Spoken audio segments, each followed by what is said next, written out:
Oh, we live. Oh, we are live. Hold on, let me sip my drink. Yo, what is good, YouTube? What's good? PlayStation Nation. It's your boy Jay Barry. Oh man, I've been in a slumber within World of Final Fantasy.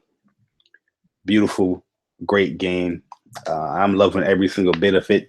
I'm a little stuck though right now because certain interventions and certain Coliseum matches. Oh, hold on. Great game. I'm loving every certain Coliseum matches. Didn't unlock for me, and I'm trying to figure out how the fuck this shit ain't unlock. You know what I'm saying? I'm like, yo, what the hell's going on here? Why aren't these matches unlocking? But I'm gonna figure it out. You know, scouring the internet right now, looking to see like why these shits not unlocking. And yeah, man, I don't know. But let me post this link in the Facebook group, PlayStation Nation All Stars. If you guys aren't a part of it, you know, you can join up. The VGAs talk. And yo, this is just me continuing the little banter that happened on the council podcast the week before the Thanksgiving when we was talking about the VGAs. And I'm just going to give basically my predictions as far as who's going to win within each category and my personal pick of who should be in that category and who should win. You know what I mean? Because I just feel like a lot of great games are being left out of the VGAs, and I'm just questioning like, yo, do these people play games? You know what I'm saying? These supposed to be video game journalists and all that good stuff. Like, you know what I'm saying? Everybody in this world should be playing these games. And I'm just like, yo, how you have an RPG section that looks like that? That is a complete, utter disrespect to anybody that like RPGs. And certain voice actors are not in there. I'm just like, yo, what is going on here? Yo, but we're going to talk about it real quick. Yo, what up, Frozen? Yo, it's complete utter trash, bro. Utter trash. But yeah, we're going to talk about it and we're going to view the video game awards, nominees, and stuff like that. All right, so let me see how this thing is done here. Okay. All right, so let's get into it, and let me share my screen real quick. Share application. Boom. So hopefully everybody can see that screen right there. Done. Now I'll be going back and forth. You know how I do it. It's true. There's going to be more than. Oh, I don't know. I don't know what about the game announcements. I honestly just looked at the nominees and the categories, and I'm just like, okay, it is what it is. But yeah, man. Here's the video game awards. We're going to talk about it real quick, and you know, I'm going to give my thoughts. The following games, teams, and individuals have been nominated for creative and technical excellence at the Game Awards 2016. Nominated games have been commercially released to the public before November 24th, 2016, which is at Thanksgiving. To announce more about the nominee process, voting, publication rules, please see the voting rules selection. Winners will be revealed at the Game Awards 2016, which you can watch worldwide Thursday, December 1st. All right, so basically, these games right here, they had until November 24th. That's the cutoff line. And a lot of games that came out within this joint, we're going to go to the store, as came out, you know what I mean, within that time. And they still didn't get nominated within their prospective categories, which is crazy to me. Oh, what is this? Oh, Samurai Showdown's out. You see that? I haven't been in the store in a minute, man, 'cause I've been buying up games too much. All right, so check this out. All right, let's go down to the first area, Game of the Year. Recognizing a game that delivers absolute best experience across all creative and technical fields, right? This is Game of the Year. And here are the nominees. Doom. I started Doom, but I didn't finish it. I didn't get too in depth within it. So far I was having a lot of fun with it. It's just other games was coming out, like Guilty Gear or Uncharted. I was playing those games at the moment, and I felt like Doom was a very fun game. But did I see, like, is this game hitting all the aspects as far as the best experience on all creative and technical fields? Does it have the best story? No. Does it have the best shooting mechanics? The shooting mechanics is on spot on. I like it a lot. The gameplay, how is it? They had a lot of fun stuff with the animation punching and the chainsaws and all that stuff. It's basically Doom, that's a 2016. I'm not like a Doom head like that, but for what I've played from the game, would I consider this a game of the year? And this is a very small aspect for the game. I think I got like 2 trophies in the game. I would say no. It's not hitting all aspects.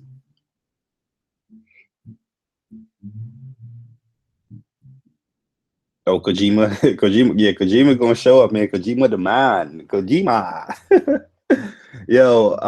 But yeah, man, Doom, first game. Inside, when I played this game, I knew this game was gonna get nominated for Game of the Year, and rightfully so. I thought Inside was a great game, very short game, similar to like how Journey was. The experience, like, okay, this is gonna be Game of the Year. You know what I mean? Because Journey was a very short game as well, but Journey, that experience was just so good. It's just like, regardless of how short it is, you know what I mean? This game over exceeds over a lot of games. And I do think Inside was a great game. I had a lot of fun with it. Weird ending. I didn't get the true ending yet. But it was definitely a good game. Overwatch. I thoroughly enjoy Overwatch, but I feel like Overwatch is just like a very, very casual shooter. Very easy to get in type of shooter. A lot of people say it's hard to master. I don't see it's hard to master unless you're trying to pick like every single character. You know what I mean? I got like my main 4 that I stick with, and I just beast with those characters. You know what I'm saying? Like that's just how it is, man. Basically my favorite character is Pharah. I like Pharah a lot. And Reaper, he's cool too. He's a cool character. I did Beast one time, Reaper. I was like 45 and like 9. I was wrecking these fools, and they couldn't even get to the objective with Reaper. But yeah, Overwatch is a game definitely that you got to stick to. Your teammates. You got to work together. Sometimes that doesn't pay out the best way in this game because you're not communicating with everybody. If you're not communicating this game, it's gonna be a very frustrating experience. But Overwatch is a very highly popular game, and it is one of the best-selling games this year. I think they already hit 20 million already. So that's kind of crazy that they can hit that high for a shooter game. But a lot of hype is in Overwatch. Everybody seems to like Blizzard. Do I consider the game of the year? Hell to the no. Yo, Midnight, what's good, man? I agree. It shouldn't win no game of the year, but I think people was gonna put the popularity over everything. You know what I'm saying? And that's why the reason why it's getting nominated here. Titanfall. Titanfall 2, this game was fun as hell. This game is fun as hell. Titanfall is a very fun game. It's just there's a lot of shooters out there. You got COD, you got Battlefield, you got Titanfall, you got Overwatch, you got Doom. You know what I mean? And you got to make remasters. Then people still playing Black Ops 3. It's just a lot of shooters, first-person shooters out there. And Titanfall got that bundled in the mix of that, and a lot of people overlook it. You know what I mean? You did get the price drop already, but the story for this game was good. It was a very good story. I think a lot of people is overwhelmed by the story because they were shocked to see that it's not just a crappy little story that just put together and hey, we're gonna shove this story in and just care about the multiplayer. Nah, you can tell that Respawn definitely, gave some thought to the single player experience because it was really fun. Is it a great story? I don't think necessarily a great story, but I thought it had a lot of great set pieces within the story, and surprisingly, it paid off for them. It was really good. But would I consider Titanfall up there in Game of the Year? Nah, I wouldn't. Me personally, no. But looking at what's out there, 2016. You know what I mean? I can see why these games are there. Personally, I'm going to tell you my personal top picks, but I can see why these people are picking these games here. You know what I mean? But I don't know, man. I don't know. Titanfall, I do not know. Yo, Dez, what up? Yo, Ron Rock and Brim, what up, man? Yo, Gorilla, what up? What up, everybody? Dez, what's good, man? My man Wolf Flow in the building. But yeah, Blizzard does get a pass for a lot of things. All right, so here we go. Uncharted 4: A Thief's End. This game right here is the last quote unquote last Uncharted game. I thought that they pieced together the story very well from the other Uncharted games, and they definitely hit the nail on the coffin here with this game. The game had great story. The online multiplayer is fun as hell, and content is continually coming to this game. I personally love this game. This is one of my top anticipated games in 2016, and it definitely hit that mark with me. As far as that game, I gave it like a 9.5 or 9.7. Yeah, I enjoyed this game thoroughly, like a lot. The story, a lot of people's like, oh, how does it is linking it? You know what I mean? It definitely linked Uncharted 3 together with the game. You know what I mean? Yeah. Are there some gray areas within it? Yeah, there is.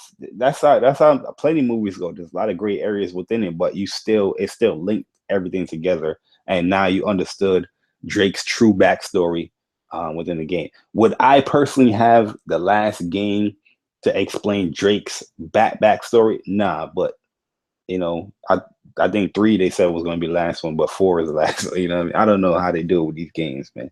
But Uncharted 4 was definitely a great game. Yo, Silver Sky, what up, man? After you play that, oh, yo, no, Silver Sky, I don't like them snipers in that game. I don't like the snipers, man. Nah, I do love Uncharted 5, Uncharted 4 online a lot. It's a very fun game.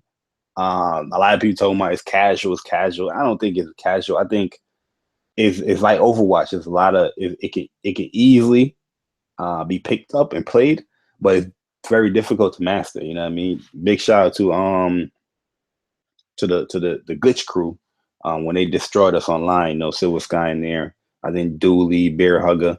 You know what I mean? They was definitely doing their thing in the game, and you could tell those guys they mastered the game as far as working together, the team, knowing where spawn points at, the sniping. You got the flankers. You know what I mean? So they definitely work together, and I don't think any of them would consider the game casual. You know what I'm saying? But Uncharted 4 is, regardless of what people want to say, is great single player and a very, very fun multiplayer. One of the funnest multiplayers that came out this year, in my personal opinion. All right. So who do I think is going to win this category? Honestly, I think they're going to give it to Inside, yo. That's my prediction that they're going to give it to Inside. Personally, I think Uncharted should win out of all these games, but I do think my prediction is going to be Inside that they're going to give. So right here, you can mark it down. Jay Barry, Game of the Year prediction is going to be Inside. I think they're going to give it to Inside, yo. But I do think Uncharted should win this because it is. I think when you given the description as far as Game of the Year, recognizing a game that delivers absolute best experience across all creative and technical fields, it's Uncharted. very deep multiplayer, very fun. You can earn a whole bunch of stuff. You can sit in that multiplayer all day, all month, all year and play that game. You know what I mean? Without buying anything like that. And the story is just impactful. The story is, a beast. And that's me personally. I think that's who's going to win it. Yo, who do you guys think, as far as prediction, is going to win Game of the Year? But I think Inside is going to win it because a lot of people like I don't diss indies. I play a lot of indies on PS4, Xbox.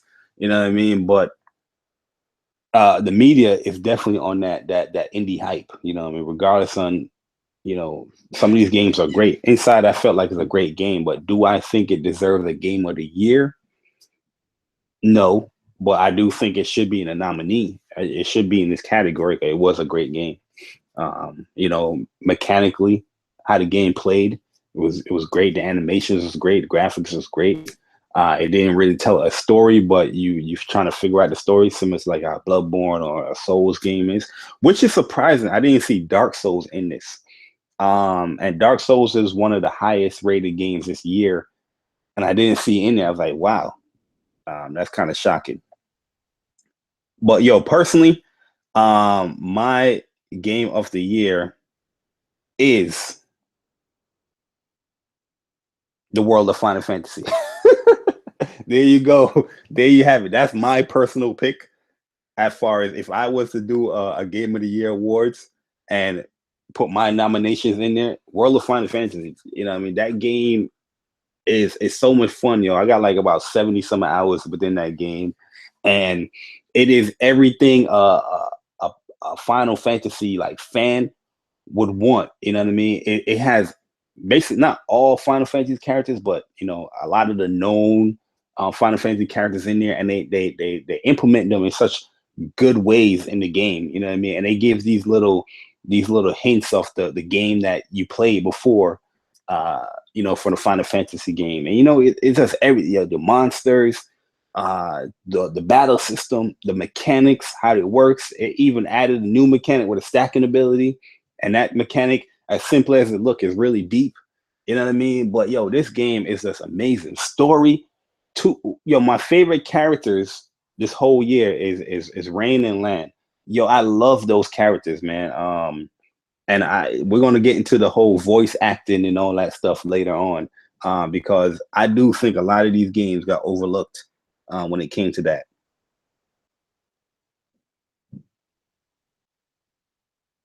Yeah, but I don't understand why Dark Souls 3 wasn't what you call it, nominated.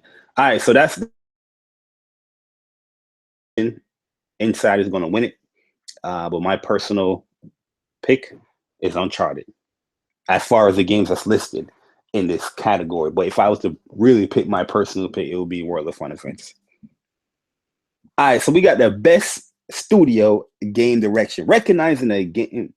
It's insane. Oh no, recognizing the game studio for its announced for outstanding creativity, creative vision, and innovation in the game direction and design. All right, so what we got with here? We got Blizzard.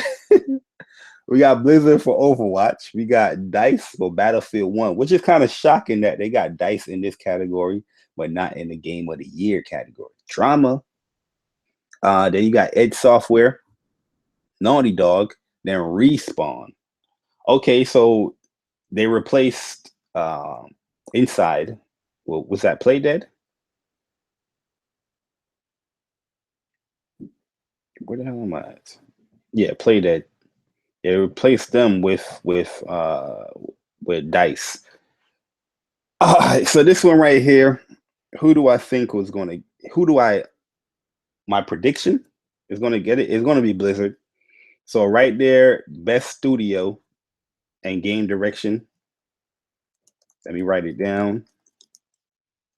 Best studio / game direction is going to be Blizzard, because everybody's on Blizzard's jock.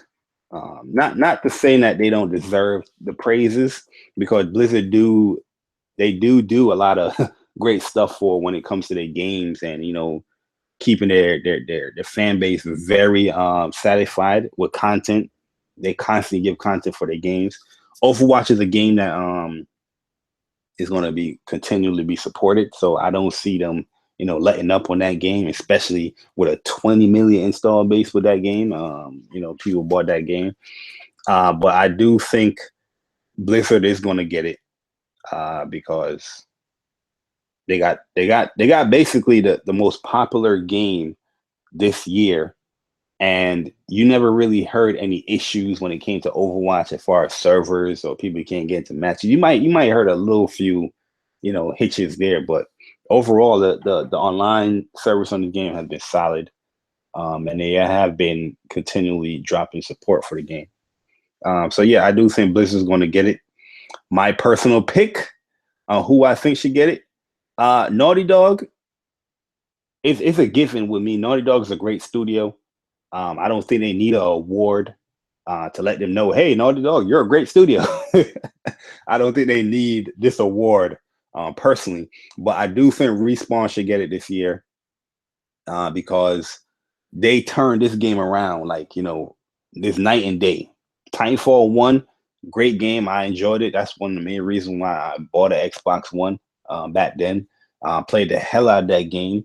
Enjoyed it a lot. But Titanfall 2 is a much better Titanfall 1. Movement, in my opinion, is better. The shooting mechanics is better. I don't feel like I'm like lagging a little bit. When Titanfall 1, I felt like every time I died, I felt like there's some type of lag. You know what I mean? Like it was like a skip, or I don't know. I can't explain it, but it's real crazy. I showed some clips on YouTube before, like, yo, I'm sitting down here in a corner one time and I'm shooting this dude, and everything that's mixed with this guy, like, yo, it showed me the hit marker, and everything that's missing, this dude just boots me right in the face. With Titanfall 2, you're not really getting that. And a lot of people say they don't like this about Titanfall 2, but I do like it. I do like the fact that your Titans do die much quicker in Titanfall 2, because in Titanfall 1, especially in Titanfall 1, when you had like a lot of Titans on board, oh, that's when that game started chugging. That game chugs. I remember playing Titanfall 1 and like everybody had their Titans out, and this game was running like molasses. You know what I'm saying? It was real slow. But 2, I'm not getting that. You know what I mean? There's a much more balance with 2 when it comes to the Titans. You know what I mean? And I do like the overhaul they did with the Titans with the classes. You got more guns to choose from, more customizations with the guns and your actual, pilot and the Titan. So yeah, man, I think Titanfall 2, great multiplayer, and a lot of people was just shocked by how well put together the story was. So I do think they do deserve it this year for best studio. But I do think Blizzard is going to win it. Me personally, I don't even think I can, because Square Enix is a publisher, so I can't really put them as studio, but I'll have to put Square in there, man. Just cause, because Square has been killing it this year when it comes to, those great games, the Deus Exes, the Final Fantasy, World of Final Fantasy, the remasters that came out, the off studios with I Am Setsuna. Me personally, Square is probably the best publisher, quote publisher, I say publisher, this year, man, because they've been doing their thing, and I think they've been keeping their fan base happy, especially me. I like Square a lot, and I'm really happy with the stuff that they're doing. Tomb Raider, I mean, they've been dropping a lot of good stuff, man. So I'll definitely give it to Square. My personal pick that's not on this list, but I want Respawn to win it. Oh, Star Ocean. Star Ocean was a bad apple. I enjoyed Star Ocean, but it wasn't a great game. It's not a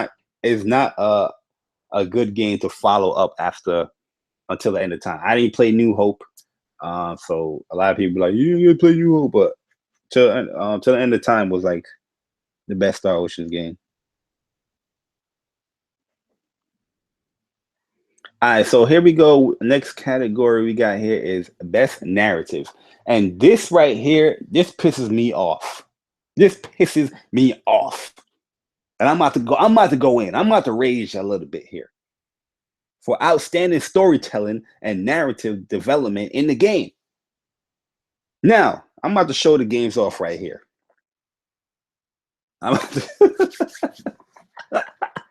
Yo, anybody that knows me knows how hype I was for this first game called Firewatch. I was hype. I went to PlayStation Experience. I couldn't even get to play the damn game because the line was so big. Frozen knows. Frozen, talk to them, Frozen.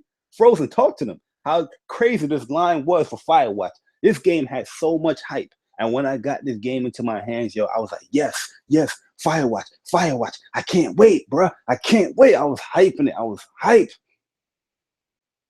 I think I live streamed it too. I think I live streamed the whole gameplay. And yo, I was highly disappointed with this game, man. Do I think the game had great narrative? Yes, I do. The back and forth between Delilah and my man, I forgot his name, was amazing.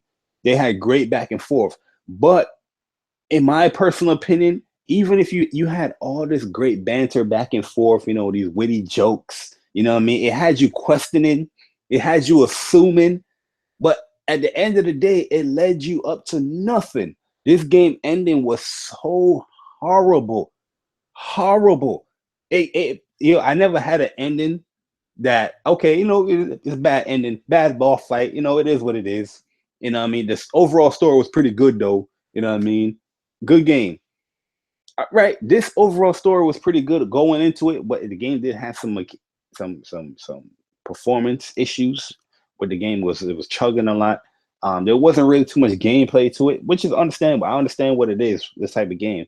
But with all that back and forth, all that mystery about these characters, you ain't really see nobody. You ain't interact with nobody but this chick. You ain't see no and some girls that's in a freaking lake. You know what I'm saying? But you ain't really interact with nobody. No lead up between, you know, the mystery guy that was you thought that was doing these things to harm you. No, you didn't even get to meet Delilah at the end. I'm sorry, I just spoiled it. You didn't even meet Delilah at the end. After all that damn talk, you didn't meet Delilah at the end. Get the hell out of here with this Firewatch. Best narrative, my ass. You don't belong here. This game is ass cheeks. I never really like bash a game like that because I really generally enjoy gaming. But this game right here, horrible game. I'm so pissed off. Nah, Frozen. That was not no. I mean, not Frozen. On Wolflow, that was not no reality, man. You telling me the whole time these what it was like months? The whole time they've been talking. Then the helicopter is coming. You can't tell the people to wait on the helicopter when my man come. It's like, oh, we just left. You just got to wait for another helicopter. Blah, blah, blah. Nah, you telling me that you couldn't wait? After all this time you talked to this dude, you never met him, you never saw him. Well, you saw him through your binoculars. You didn't want to wait. Who does that? That game was trash, yo. I'm sorry, Wolf. That game was trash. All right, Inside. Inside is the next game. Inside, great game, but there's really no narrative within this game. There's no talking. There's no nothing. You pretty much, it's like a silent film. You pretty much getting all your plot stories, everything that's going on just through gameplay. So the gameplay is the narrative with this game, but I felt like this is just a throw in there. Like, I don't know why they put this in there. There's so many other games you could have put within this than Inside and Firewatch. I understand Firewatch, why Firewatch is in there. I understand that. But Inside, no. Get that out of here. I don't care how creative and how spectacular the game was. It should have been no best narrative. I'm sorry. Stop it. Mafia 3, I didn't finish Mafia 3, but the parts that I am up to in Mafia 3, I felt like the story was great. The lead up is great going into it. I heard the missions is not so well, but the actual story for the game is great. So Mafia 3, I definitely think should be in there. Oxenfree. I ain't played this game. I don't know. I don't even know what this is. Be honest with you. So I can't even comment on Oxenfree. But I'm pretty sure a lot of people's like, yeah, Oxenfree. I don't know what it is. I'm sorry. Sorry, guys. I'm sorry. I apologize. All right. So, and Uncharted 4 at these end. Yes, Uncharted 4 should be in there. The narrative for Uncharted 4 was great. You had a lot of different characters in there. Everything that came together with the bad guys, the good guys, the final lead up. Great overall story. The brother, including that within the Uncharted lore and having it work out is a testament in itself of how great Naughty Dog is when it comes to storytelling. You know what I mean? Not a lot of people can do that. Where it's like, we're going to include this backstory and see how it pans out, and it doesn't really pan out. But Uncharted 4, it did pan out pretty well. But overall, my prediction of who I think is going to win this category. Oh my God, best narrative. Let me write it down. I'm writing down my predictions. Best narrative is going to be Firewatch. I'm pretty sure it's going to be Firewatch. You notice I haven't picked Uncharted yet as far as predictions. I haven't picked them yet. You notice that. But best narrative, they're going to give it to this whack ass game called Firewatch, and I don't think Firewatch should win. As far as within this category, as far as the list of games, I do think Uncharted should win because Uncharted, I felt like, was a very fun story, and it was just a well put together story, and even the ending just has you in your feels like, oh my God, this is the last hurrah. Then the big reveal at the end, and then including a classic game like Crash Bandicoot, and you actually get to play. It's not like you sitting down and you watching a cutscene of Elena and Drake playing Crash Bandicoot, and everybody's going wah, wah. But nah, yo, they told you to pick the sticks up and run through this level real quick. And he's like, this is like a throwback right here. This just slapped you in the face with all this type of nostalgia within the game, and it worked. It worked with the game. It flowed well within the game, especially that cutscene right there. But I do think Uncharted should win, and mainly Mafia. Yeah, Mafia. A lot of people saying it has a great story, but I ain't finished it like that. Star Oceans, yeah, I'll wait till Star Oceans on the on a sale. We should probably can get that game for what, like $15 now. You're gonna be playing Star Ocean is a very fun game as far as the side missions and all that stuff, but that story was weak as hell. The main character is weak as hell. The combat is average at best. You know what I mean? It's not Star Ocean, man. It's much slower. Before you get to actually pick up and actually get some combos in, you got to be like level 80. You know what I mean? That's when the speed of your attacks will start, increases, because it's very slow for that game. But I overall liked it, but I can't really suggest it to people like, yo, that's a must. You know what I mean? But I do give it to Uncharted 4 as far as my personal pick, as far as these games in this category. But I do think that Firewatch is going to win it.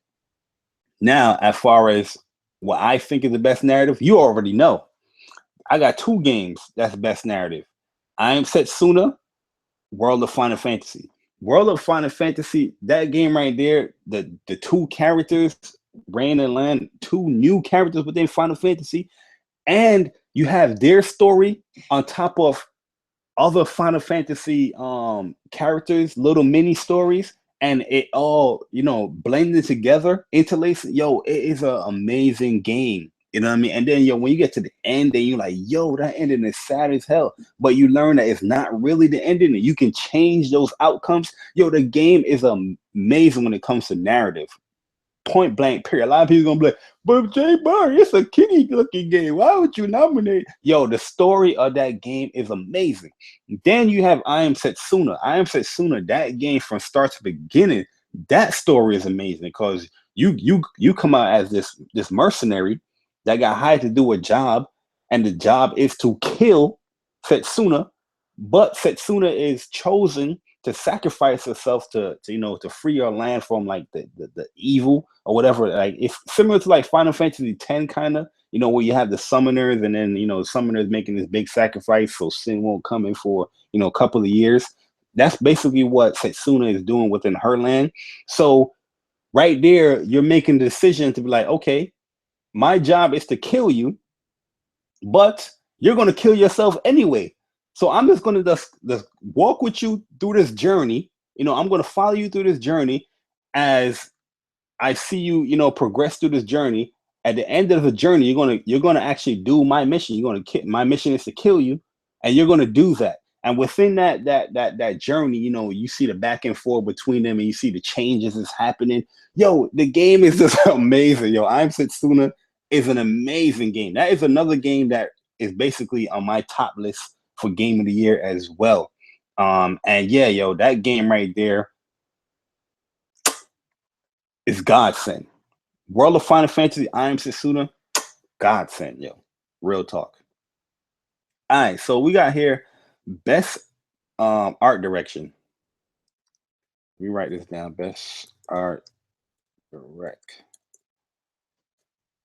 All right, so let's get into it. Best art direction. We got Abzu. Abzu, I think personally, has the best art direction. This game should win the list here because this game is just beautiful. Abzu, I was uploading to Twitter. I was taking mad screenshots. I was doing everything in the world with this game. Like, yo, this game is amazing. I do think Abzu should win this category. We have the Overwatch. I mean Firewatch. Firewatch, the art style of this game was very pretty. I'm not gonna knock that, but the performance with this game, it hindered that for me, man. So every time I look at Firewatch, I'm like, oh, look at the landscape. It's a beautiful game. But then I'm walking, I'm having these frame drops. And I'm a constant gamer, I don't notice, 5 drops or nothing like that. But when you start dropping to like 15s and all that stuff, I'm gonna notice that. And that game definitely was having that a lot with Firewatch. I'm always gonna like put those two together. Like, yeah, great, beautiful game, but overall, the performance was bad. Inside definitely have a great art direction as well. I definitely give it to Inside. Inside, it's Limbo with more color palettes within it. You can see the reds, you can see the blues. You know what I mean? But yeah, great looking game. Overwatch. Overwatch is a good looking game. I like the art style for it. I like the character design. I really think this game is in here due to the characters. How unique each character looks and stuff like that. So yeah, I Overwatch. Yeah, I don't mind it. Like none of the games on here on this list right here, I don't mind at all. But I don't think they should just compile it to just 5 games here because there's a lot of beautiful looking games. And then you have Uncharted 4. Uncharted 4 is the best looking game here on this list. The art direction for Uncharted 4 is amazing. That's just amazing. But like I said, I think these guys are going to be on the indie crave. I personally would either give it to Uncharted 4 or Abzu. And the reason why a lot of people go, oh, you pick Uncharted because you're Sony. No, because out of this whole list right here, Uncharted is the best looking game here. And anybody that plays Uncharted is just like, wow, this game looks amazing.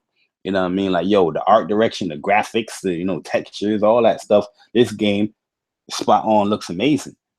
Overwatch is up there too because each character, I like how the character design looks, the art direction for the characters. Everybody have their unique look. You know what I mean? Which is cool as well. Inside is a good looking game. Firewatch is a good looking game. But I think Abzu should win this. But if I was to pick any game here, as far as predictions, as far as what these game review media sites is going to pick, even though I want, Abzu to win, I don't think it's gonna win, and I think it's gonna be in between these two right here. But I think they're gonna give it to Inside. So I'm gonna say Inside is gonna be my prediction as far as the best art direction. But my personal pick is gonna be Abzu. I think Abzu is a very beautiful looking game. Um, and Abzu right here. If anybody play Abzu, you're gonna be like, yo, wow, this game looks amazing, yo. You know what I mean? And definitely Abzu should be there. But I'm surprised. Yeah, Hyperlight Drifter. I heard that was a really beautiful game. I'm surprised like games like not Uncharted, Ratchet and Clank is not on there. I'm gonna be biased right here, man. But where is World of Final Fantasy? I think that's a great game that got great art direction. Where is Watch Dogs 2? Watch Dogs 2 is a beautiful looking game.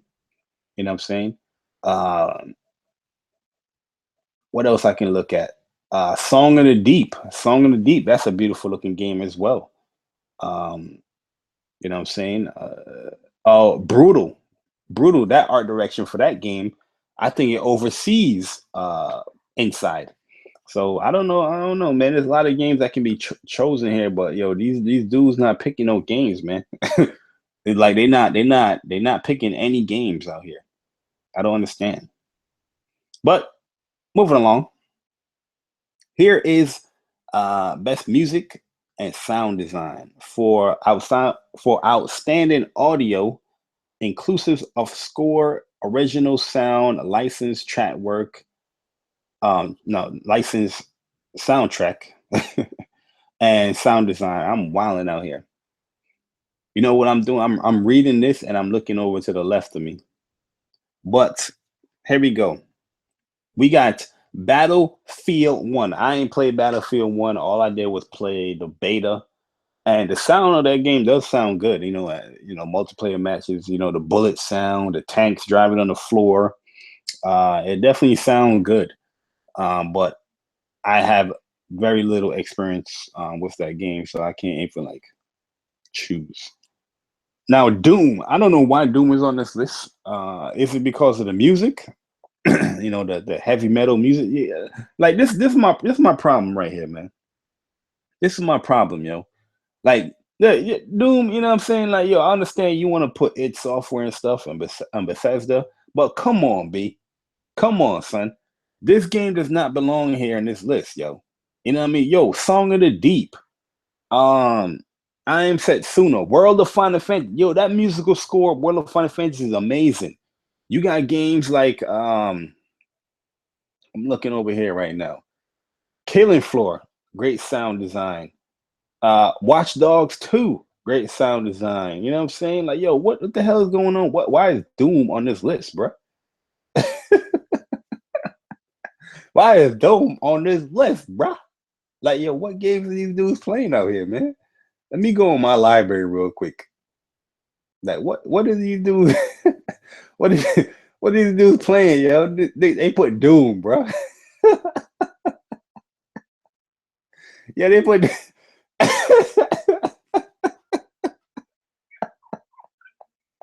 Yeah, they put. Yo, come on, son. They put Doom for the.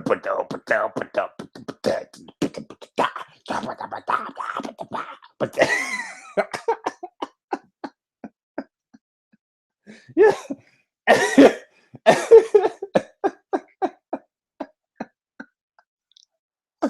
Yo, man, I am done, yo. They put Doom on the list, bro.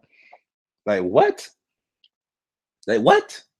Like, come on, man, stop it, yo. Like, I feel like, yo, they see a whole bunch of games, and it's just like, no, we gonna ignore that. Song of the Deep. Oh, it got great music, and the narrative is pretty good in Song of the Deep. They're telling like a little poem or stuff like that. But we ain't gonna put that in there. You know what I'm saying?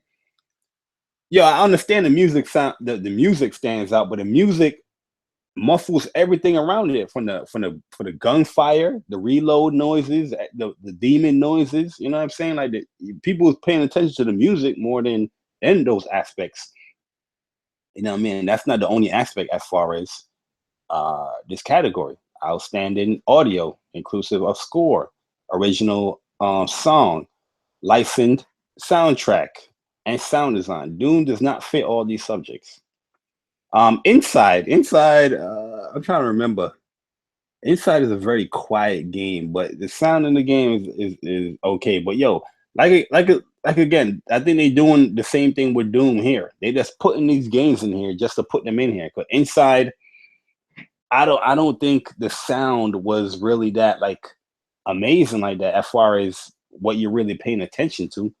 You just paying attention to certain animation, unless it's the dogs. You hear the dogs coming, like the dog comes like, oh, they coming a little close or something. I don't know, but I don't think Inside should be on there either. Res Infinite soundtrack is dope in this game, and Thumper, the soundtrack is dope on this game as well. Thumper, this game is based off of music. My personal pick is definitely Thumper, and I do think Thumper, and my prediction, is going to win it as well. So when it comes to best music / sound design, my bad, because I'm writing it down. I'm going with, my prediction is going to be Thumper.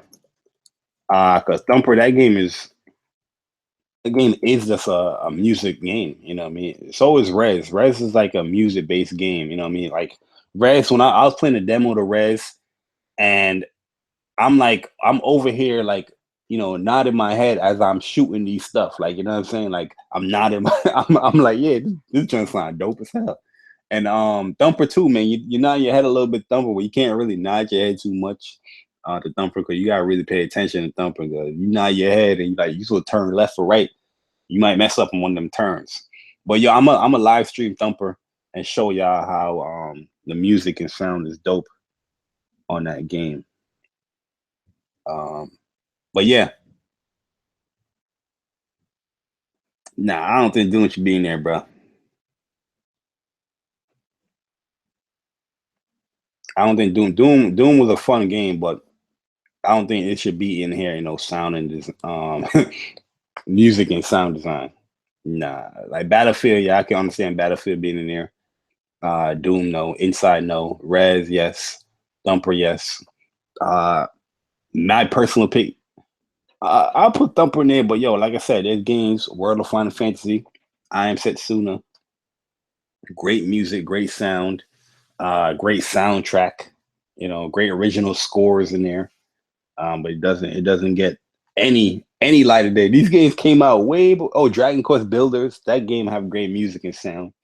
But these games get no recognition, yo. Like, you know what I'm saying? And people be wondering, like, yo, why are people not buying these games?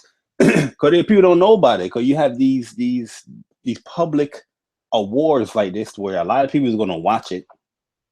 And, you know, the games that should be in the category, and yes, some of my picks is slightly biased, but so are the people that's picking this too, the media sites. And those games again is not getting any recognition, you know, any recognition. Like a game, like a lot of people wouldn't put a fighter in sound and design. Guilty Gear Xrd, Street Fighter 5, like these like fighting games, a lot of people do depend on sound, you know what I mean, for as far as when is they turn to fight, or if they got a block. You know, I know a lot of people that, you know, rely on sound to see if they got a hit confirm. You know, because when you block in a fighter, especially like Street Fighter, the sound is different rather than when you get hit. And a lot of people use the sound for those games, you know, to confirm, like, okay, I just got a hit confirm. Boom, I can go in. You know what I'm saying? And those games is not getting none of that. No, World of Final Fantasy is not the same music. You gotta play that. It's not the same music. That game has like a whole soundtrack that you could listen to. And it has the older Final Fantasy music in there. All right, so next up we got best performance. All right, let me put my thing in there. Best performance now. You write that down. Best performance. I don't think I paid attention to this one. All right, so award for an individual for voice over acting, motion, and performance capture. All right, so they included the motion and the performance capture. So now I understand more. If they let me see the nominees first. Oh, Alex Hernandez as Lincoln Clay. Yeah, Lincoln Clay. The performance was good on this guy. Chrissy Jones as Delilah. You see what I'm saying? Yo, Chrissy Jones. Don't get me twisted. I thought the voice acting and all that was on point when it comes to performance, but there's no motion for this character. There's no performance capture for this character. You know what I'm saying? Like, yo, you don't ever see this character. Why are you in this category? you don't see this character in the beginning. You don't see this character in the middle, and damn sure you don't see this character at the end. Why are you in here, bruh? Why are you in here? Nah, I definitely don't agree with that. I definitely don't agree with that. You know what I mean? Yo, I'm Sassoon is way different than World of Final Fantasy. World of Final Fantasy is different than Grand Kingdom. Grand Kingdom is different from Odin Spear. A lot of different stuff going on. But yo, Chrissy Jones definitely don't belong up in there. Emily Rose, Elena, I can see that. Yo, oh yeah, matter of fact, I do know this category. I forgot which podcast it was. I think it might be Crap Gamers podcast where there was like, why is Elena in this category? She's barely in the game in Uncharted 4. I'm like, what? I'm like, yo, you haven't played Uncharted 4 if you think Elena hasn't been in the game. You know what I mean? Nolan North, Nathan Drake, Rich Summer, Henry. Oh, that's the name, Henry. Like Henry, I can understand him being in the game as far as this category, but Delilah, no, you don't see nothing from this lady. You know what I mean? Yes, you're getting voice acting here. You're getting, motion. Motion. I guess you get emotion from Henry. I don't know if that's his hands that he's doing. I don't know. Performance capture. You know what I mean? But Henry is a much viable pick than Chrissy Jones or Delilah. Then you got Troy Baker. Sam Drake. Troy definitely did his thing on here, but yo, this is a little unfair here.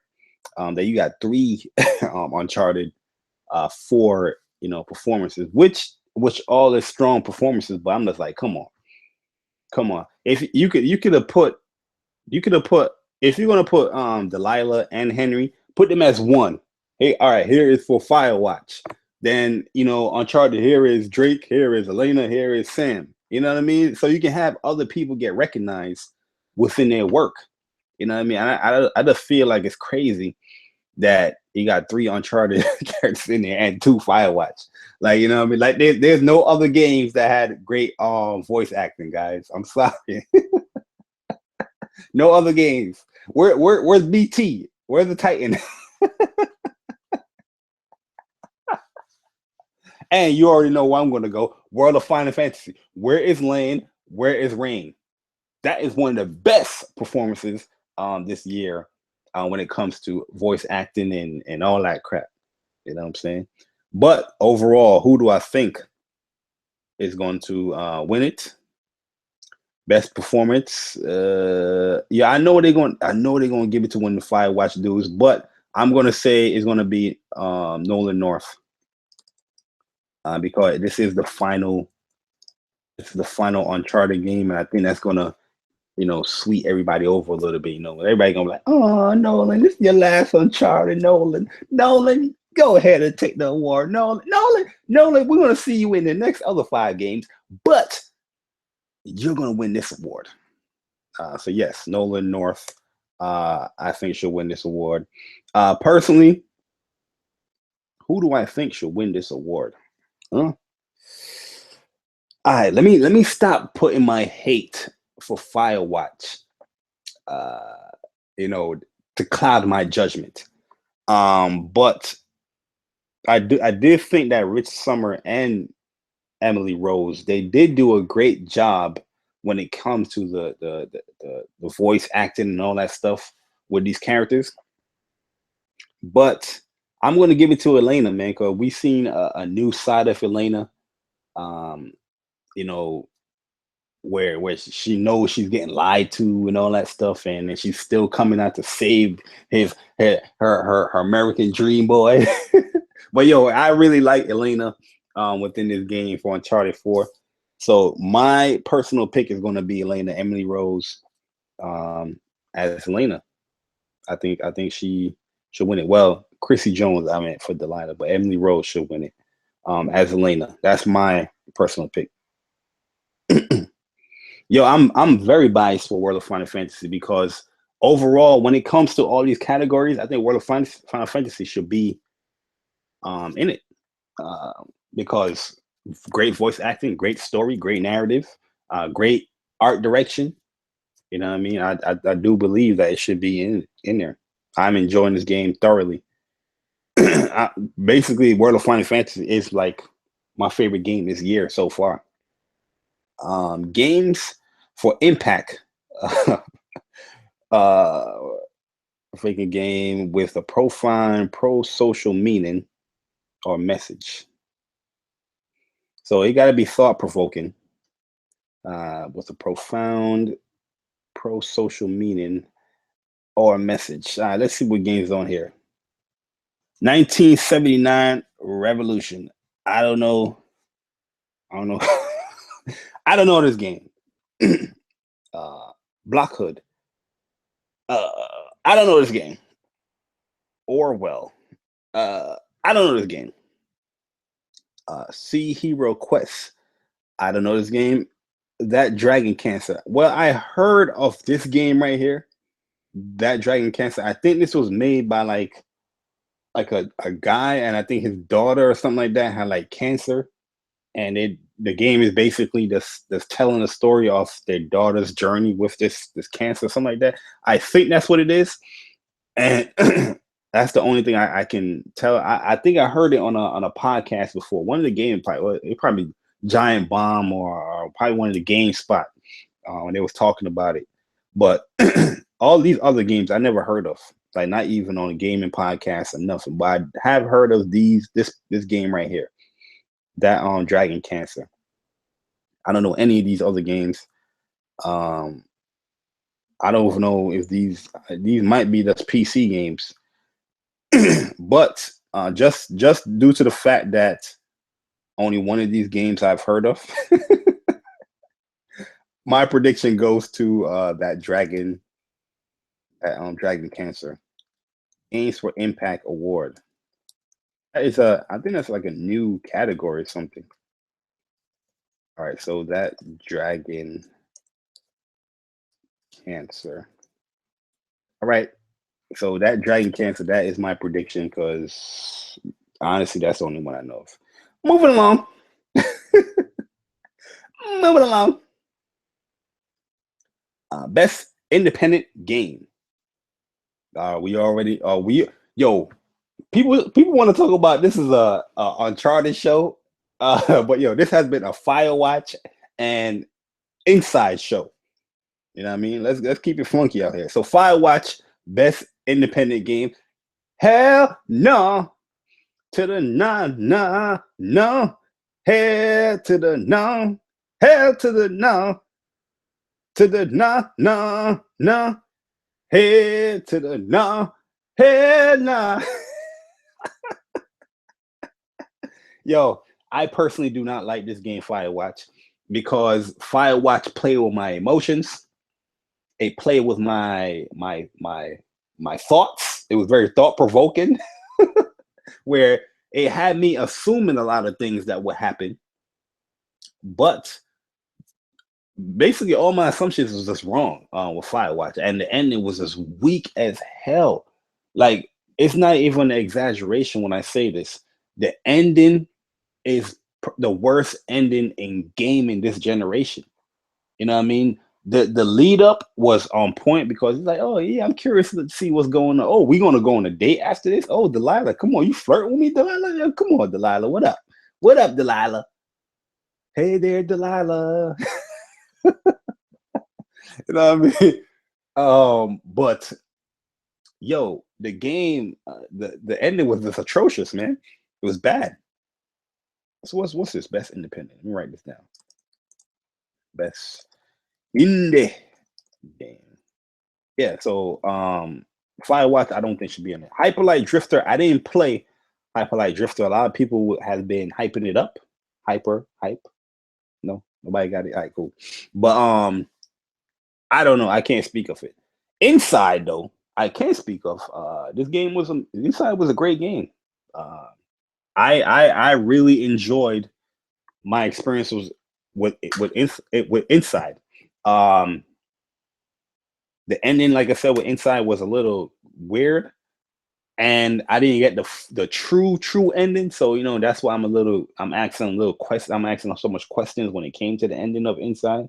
I should have got the true ending, but overall, if you didn't get the true ending, if you got a regular ending, the game was still a great game in my opinion. So yeah, I think Inside is definitely strong with there. Yeah, she played me, man. She played me, man.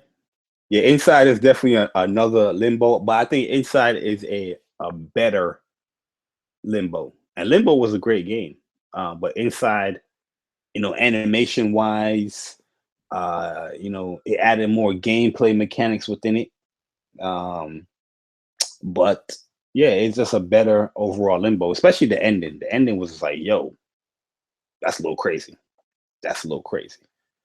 Stardew Valley. I don't know this game. This game is real old school. I like the color palettes and everything, but I don't know this game, so I can't even speak on it. So that's two games: Hyperlight Drifter and Stardew. I can't really speak on. The Witness. I played a little bit of The Witness. I like it, but I don't like it. You know what I mean? It's like a eh. I like it, but I don't like it, and I can't really explain the reasons. But this is the reason why I like it. It's a beautiful looking game, which I'm surprised that this game is not there for best art direction because this game is beautiful. But just doing these puzzles over and over in, it got a little boring. I'm just like, you gotta mix up the gameplay mechanics a little bit instead of just you're just having more puzzles and the puzzles just getting harder. Which is a puzzle game, I understand that, but you add in the whole walking around, the exploration aspect to it. I expected a little bit more from it. That's probably my fault, but it is a puzzle game. I understand that, but I wasn't really having a good time with it. I definitely cracked some of the puzzles, but I just stopped playing it. And once Knights of Azor and Digimon came, it was just a wrap for The Witness. All right, so who do I think is going to win this one? Without a doubt, I think Inside is going to win this. So far, I have 1, 2, 3 picks for Inside. 3 predictions for Inside. I got best indie game, best art direction, and game of the year. These are my predictions of what I think these, what you call it, the media is gonna choose as far as these categories, the games. So yeah, those are the best indie games right there. Best mobile and handheld game. Yo, that is mean right there. That is mean. To mix mobile and handheld, and people gonna be like, wait, why does that mean, Jabari? I mean, it is handhelds are mobile, portable type games. But nah, there's a difference, man. You know what I mean? Where you got these dedicated devices, and I do think the dedicated devices should have its own category. You have a best handheld game category. You know what I mean? Because when you put mobile in it, there's a lot of popular mobile game. Clash of Clans, this Clash Royale right here. Oh my God, this joint. People at my job play this right here, like constantly. I see people at lunchtime. I walk around the office, and people at lunchtime is playing this game. You know what I'm saying? So yeah, this is a very highly popular game right here. Fire Emblem Fates, which is cool because a Fire Emblem game is up here. Fire Emblem, respected franchise, and yeah, I'm not surprised that it's up there because it is one of the better games on that platform. Monster Hunter Generations. I don't think Monster Hunter Generations is a new it's a new, game, but hey, I'm not questioning it. Monster Hunter, you got to respect the franchise. Do I personally like Monster Hunter? No, I don't. I like I like the God Eater and the Tokiden much more, but I like the faster pace within those games. But Monster Hunter, a lot of people like that more than those games right there. Pokemon Go, that's going to be the winner right there. Pokemon Go, that's what I'm saying. Like, it's not fair. Like, you have Pokemon Go against these games, you already know. And Severed, I bought this game, but I've yet to play this game, yo. Yet to play this game on my Vita. It's like Harvest Moon. I don't know. I don't know, but Harvest Moon, I'm not really, you know what I mean? But the game right here, I think is going to win. It's my prediction. What's his best mobile? Best mobile.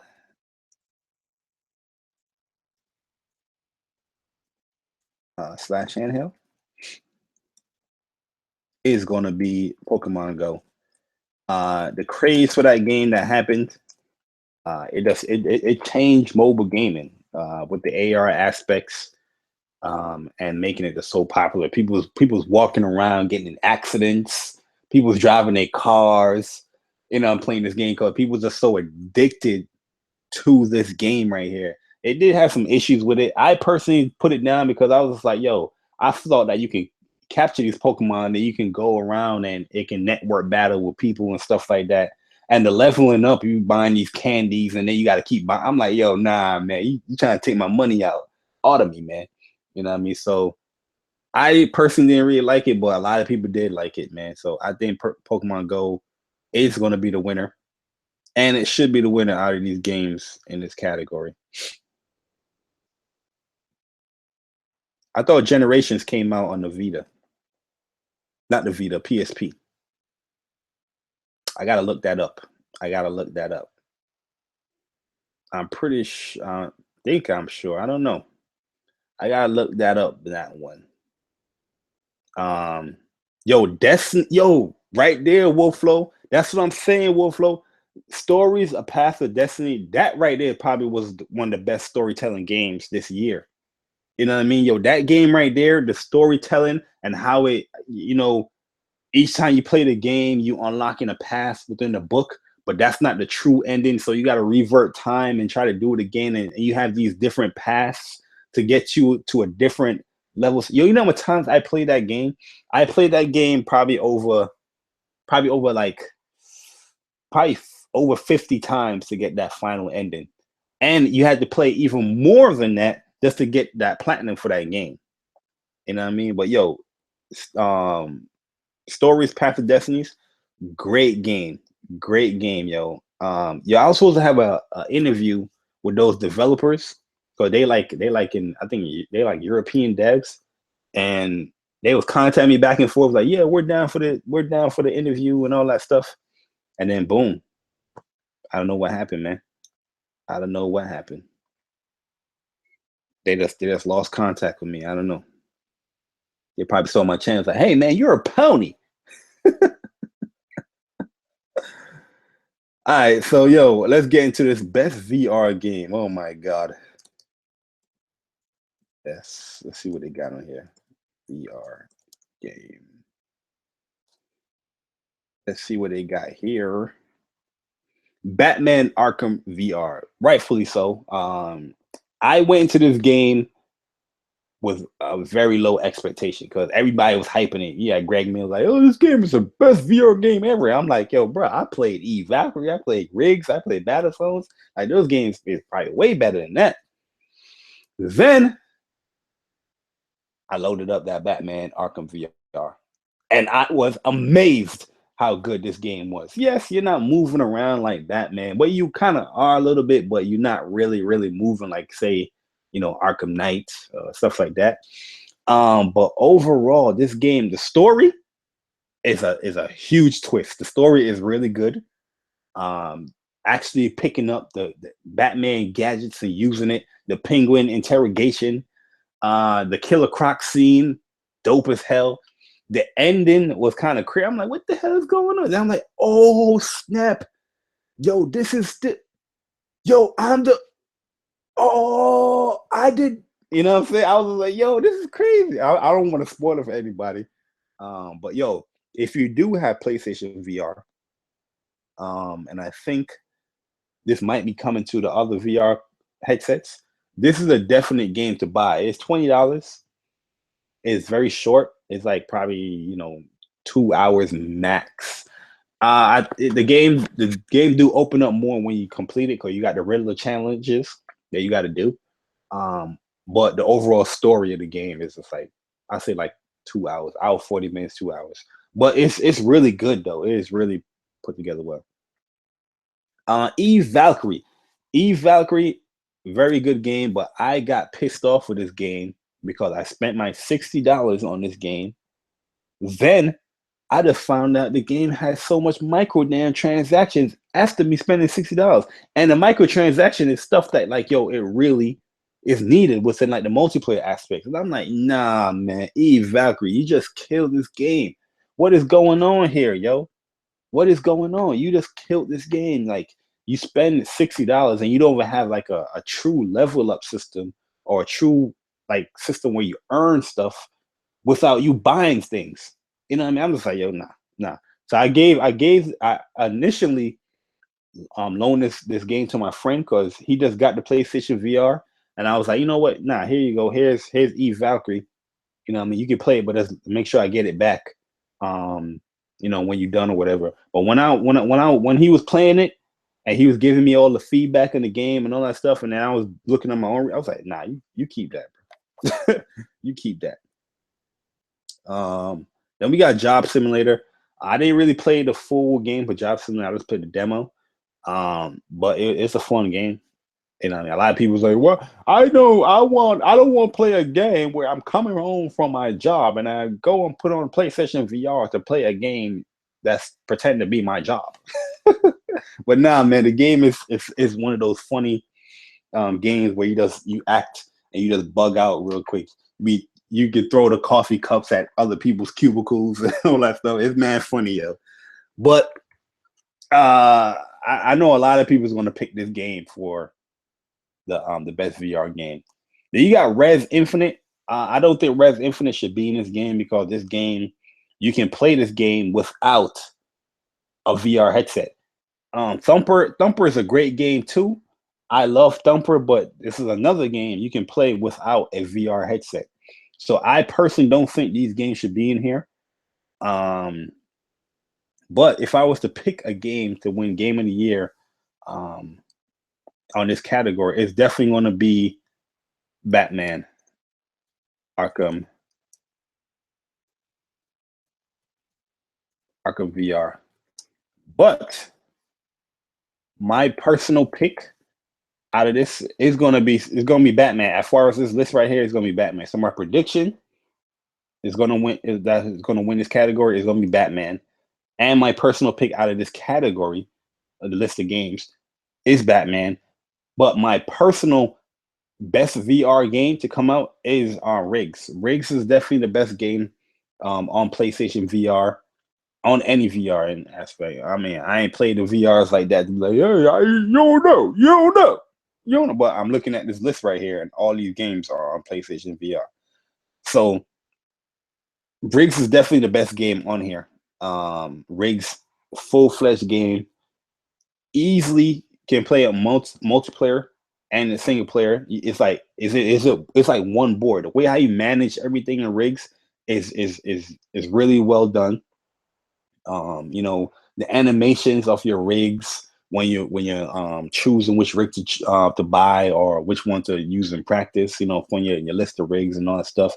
The customizations you can do between your characters. I wish they would add more customization as far as with the rigs though.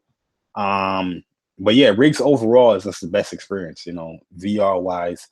You're in this mech suit and you're running around using your head to turn.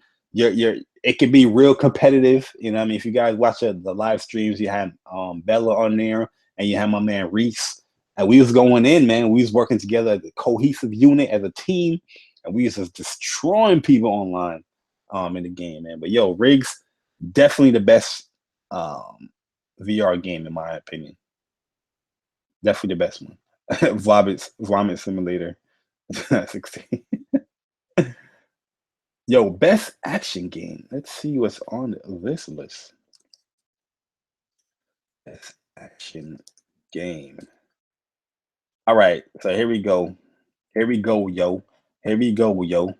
Ooh, we got Battlefield 1 for the best action game.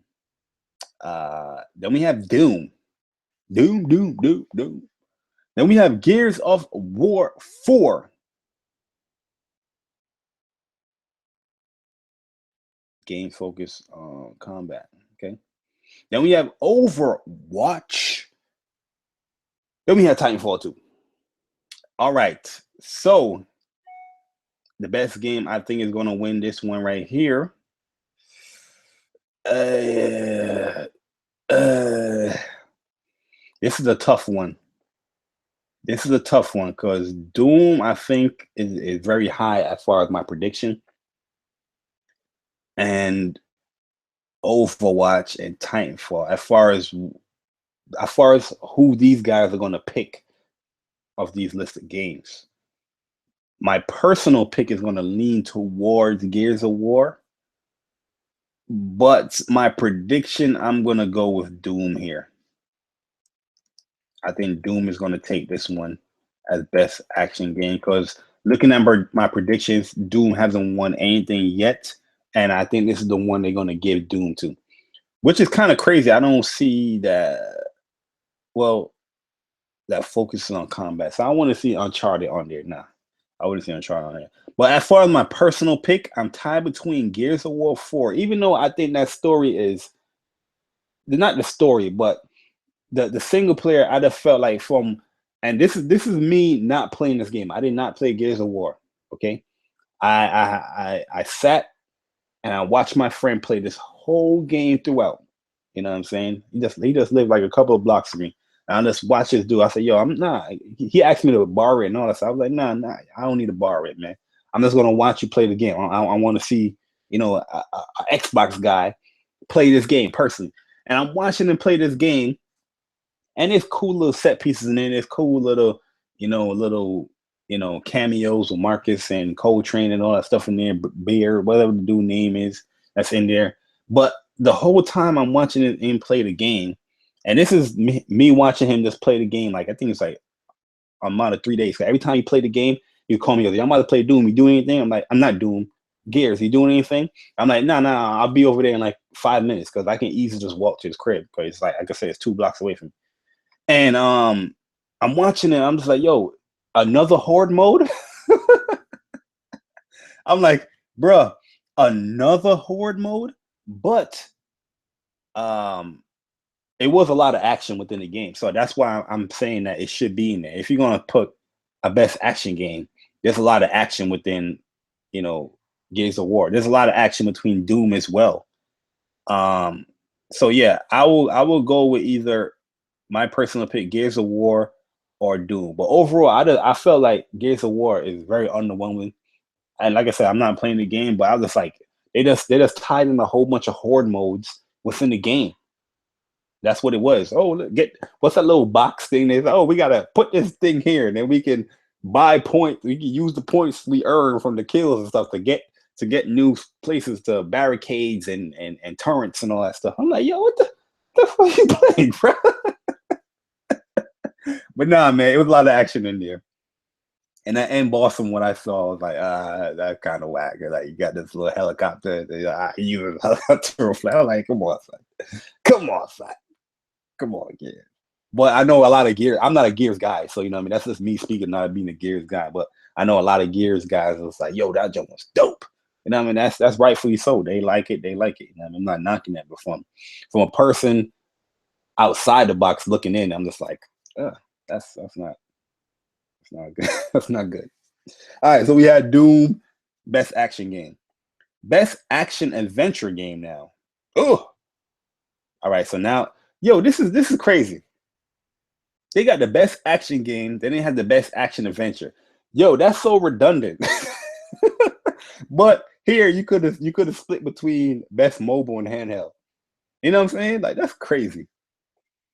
All right, so here we go. Dishonored 2. When the hell did Dishonored 2 come out? Hold on, yo. Let me check this out. When did Dishonored 2 come out? I'm not knocking it because I ain't played Dishonored 2 yet. But I want to see when this game came out.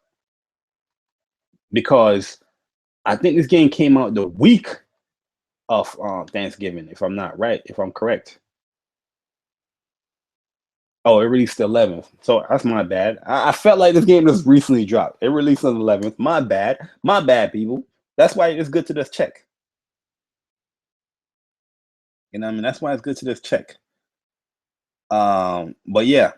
Then you have Hitman. Yo, I played a little bit of Hitman. Like I played a little bit of the first mission. I'm waiting. I think all the missions is there now, so I have them, but I haven't played this game yet. So that's two games I really haven't played. So I can't really speak on Hitman. You know what I mean? Hyperlight Hyperlight Drifter. I didn't play this game either, so I can't say. But best action game, you got so many picks to choose from. You got Hyperlight Drifter in there. Come on, like come on, man. Ratchet and Clank, rightfully so. I think Ratchet and Clank is probably the winner in this one. Then Uncharted. So honestly, I didn't play any of these games like that. So is you really choosing between Ratchet and Clank, Uncharted 4. Ratchet and Clank, great action adventure game. Best action adventure game combining combat, traversal, puzzle solving. Well, if we give it, if it's going with the puzzle solving and traversal, the Ratchet and Clank game it wins because overall I think Ratchet and Clank had the better puzzles and the traversals with the Ratchet and Clank was better as far as you put on the boots. You know, you got the jet. You know those type of things. Like Uncharted definitely had the rope. That was something new mechanic within the game, which was fun. But some of the stuff that felt like it's a chore rather than being fun. So me personally, I'm going to give it to Ratchet and Clank. That's my personal pick. But my prediction is going to be Uncharted. Best action / I just feel like this is a redundant thing category. I'm going to give it to Uncharted as far as my prediction, as far as who's going to win it. Uncharted 4. But my personal pick is definitely going to be Ratchet and Clank. I feel like Ratchet and Clank definitely is better in those aspects as far as the traversal part, the puzzle solving, the combat as well. The combat is more fun in Ratchet and Clank because you got a whole bunch of arsenal to choose from. As far as the story wise and the actual adventure, Uncharted is definitely a better game, but I think the action aspect, Uncharted definitely has some good action parts, especially some of the scenes was just crazy, like chapter 20, that other chapter where they was coming in from the ceiling and you had the bomb dudes. It's like they had a whole bunch of fun parts in there, but Ratchet and Clank is definitely the better game in that aspect, in my opinion. Hyperlight Drifter, I ain't played, man, so I don't know. Hey, Titanfall Princess, how you doing? Yeah, Hitman got the online DRM stuff, but I'm hearing that it did pretty good. Like as far as people enjoying it, Hitman, a lot of people was enjoying it, but I just didn't start it up yet. I got like all the 6 episodes, I think it is, but I ain't started. Hyperlight Drifter, I ain't play, so I don't know. You know what I mean? I don't know. I'm chilling on Titanfall. I'm chilling. Yo, what up, everybody that's here, man? Thanks for coming through. We are almost done. With this. Here's my favorite category right here, which I'm about to rage a little bit. These two, I'm about to rage a little bit here. Because these two categories right here, I felt like they just picked a whole bunch of games. It's like, we're just gonna throw these in here. And there's so many other games that they could have chose in here. So best RPG game. I felt like this is real disrespectful when it comes to RPG fans. All right, so Dark Souls 3, rightfully so, that should be in there. Dark Souls 3, I don't mind that at all. Dark Souls 3, a lot of people enjoy. I'm enjoying the Dark Souls 3. I think I might like at the second boss. Or I think I defeated. No, I might at the second boss I defeated. I don't know. I gotta look at my trophies. But Dark Souls 3, it just came out of a time where I just felt like there's so many fighters to play. I was playing Guilty Gear, I was playing Street Fighter, you know what I mean? I was playing Skullgirl, I was playing Nitro Plus, One Piece Pirate Blood. I was playing all those games, and Dark Souls just took a backseat, in my opinion. But I do respect the franchise, and it should be in there. Both offline and online, including massively online play. So they including the MMOs in this joint. No, you know what I'm saying? Like, yo, you gotta, I don't know, man. Deus Ex. A lot of people wouldn't consider Deus Ex an RPG, but it's an RPG. You got a lot of RPG elements. You know what I mean? You're role playing here. You're customizing your character. You're building them up. You can build them up in a certain class. So yeah, I do think that Deus Ex should be on this list. A lot of people disagree. Will say Deus Ex should not be on this list. It should not be on this list. But I think it should be. The Witcher 3, Wild Hunt, Blood and Wine. Now this is where I'm gonna rage. Yo, and I love The Witcher. I thought The Witcher was one of the best games last year. This is DLC. This is not standalone DLC. And this is the back and forth we've having with in the council podcast, where my man Courtney, he was defending this that it should be on this list. But yeah, I understand that the DLC is long and all that stuff, and I'm playing the DLC right now. I'm playing through it, but I just don't feel like, yo, this game should be on this list. You know what I mean? It's DLC. There's so many other RPGs to come out this year. You know what I mean? You have World of Final Fantasy. Why isn't that on the list? It's an RPG. It's a great RPG. It's reviewing great. It reviewed greatly. You know what I'm saying? Why is that not on the list? You know what I mean? You had Knights of Azure. That's an RPG, action RPG. You had Digimon. That's an RPG. You had Grand Kingdom. That's a strategy RPG. You know what I'm saying? And these games, I do believe Grand Kingdom got online. I'm not sure if Digimon got online, but World of Final Fantasy got online. It does. The Witcher and the 100 Knight, that's a remaster, so I wouldn't count that. Fairy Francis, I wouldn't count that. I Am Setsuna. Where's that? You know what I'm saying? Odin Spirit, I wouldn't count Odin Spirit 2 because Odin Spirit is a remastered of the PS2 game, which they did a great job with that. But there's just so many games on the RPG level you could have picked, and they're not on here. I just but you put a DLC in here, and then now reading the the description of this, I see why this is on here. World of Warcraft, but once again, this is an expansion. You know what I'm saying? This is not like I can't put these two on here, man. You got a DLC and you got an expansion on here. People gonna be like, oh, but the expansion it creates a new game within the world. I understand that. I don't know how MMOs work, but yo, nah, man. There's way too many games in this category you can choose from. Then we got Xenoblade Chronicles. When did Xenoblade Chronicles come out? Did that even come out this year? Let me see. Xenoblade Chronicles. I don't even know if this came out this year. 2015. Look at this.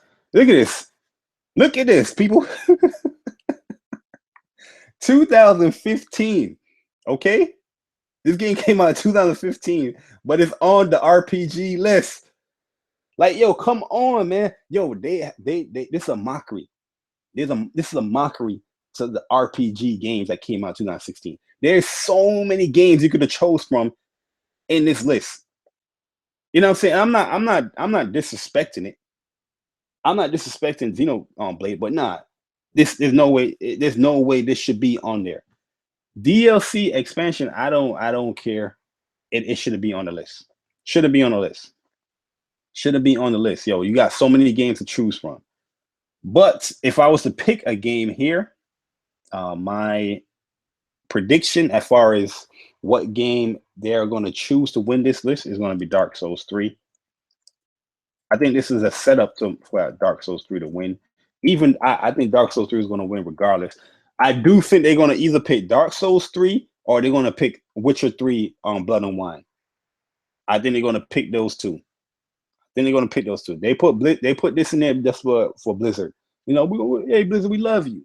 We love you. Matter of fact, let me look this up too. World of Warcraft Legion. I'm looking these joints up. So I don't know when this came out either because I don't play World of Warcraft. Okay, August. This just came out. Okay. Okay. Because I'm not too upset about this one right here. But this game is a 2015 game, just with added on DLC or expansion, however you want to say.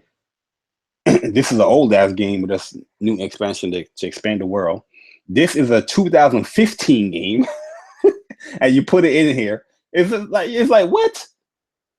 I don't know, man.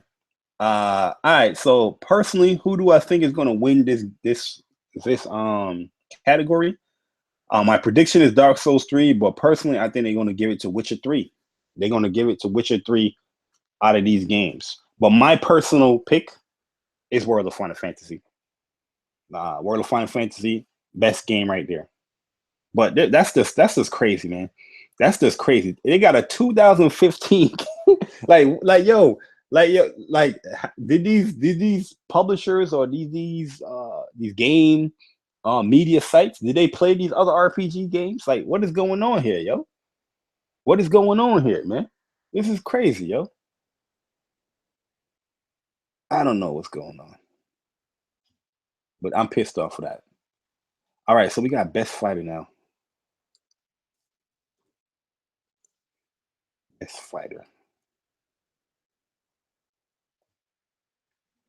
All right, so we got Killer Instinct Season 3. And once again, it's another DLC expansion, whatever you want to do it with an old game. But, matter of fact, no, I can't because there's too many fighting games that came out this year for you to pick an expansion. I understand why it's on there because it's a popularity. Why don't you just go and just say Killer Instinct? You know what I'm saying? Let's say Killer Instinct. Killer Instinct on here. Jesus, man. Then you got King of Fighters 14. Okay. Pokken Tournament definitely should be on there. Street Fighter 5. So they got only 1, 2.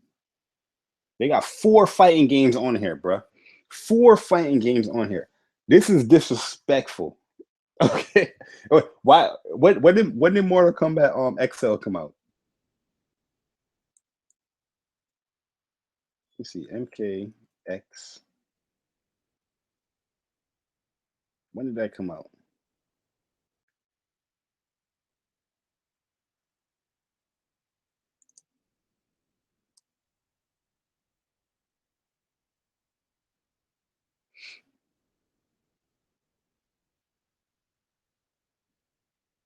Okay, so 2015. And when did the expansion come out?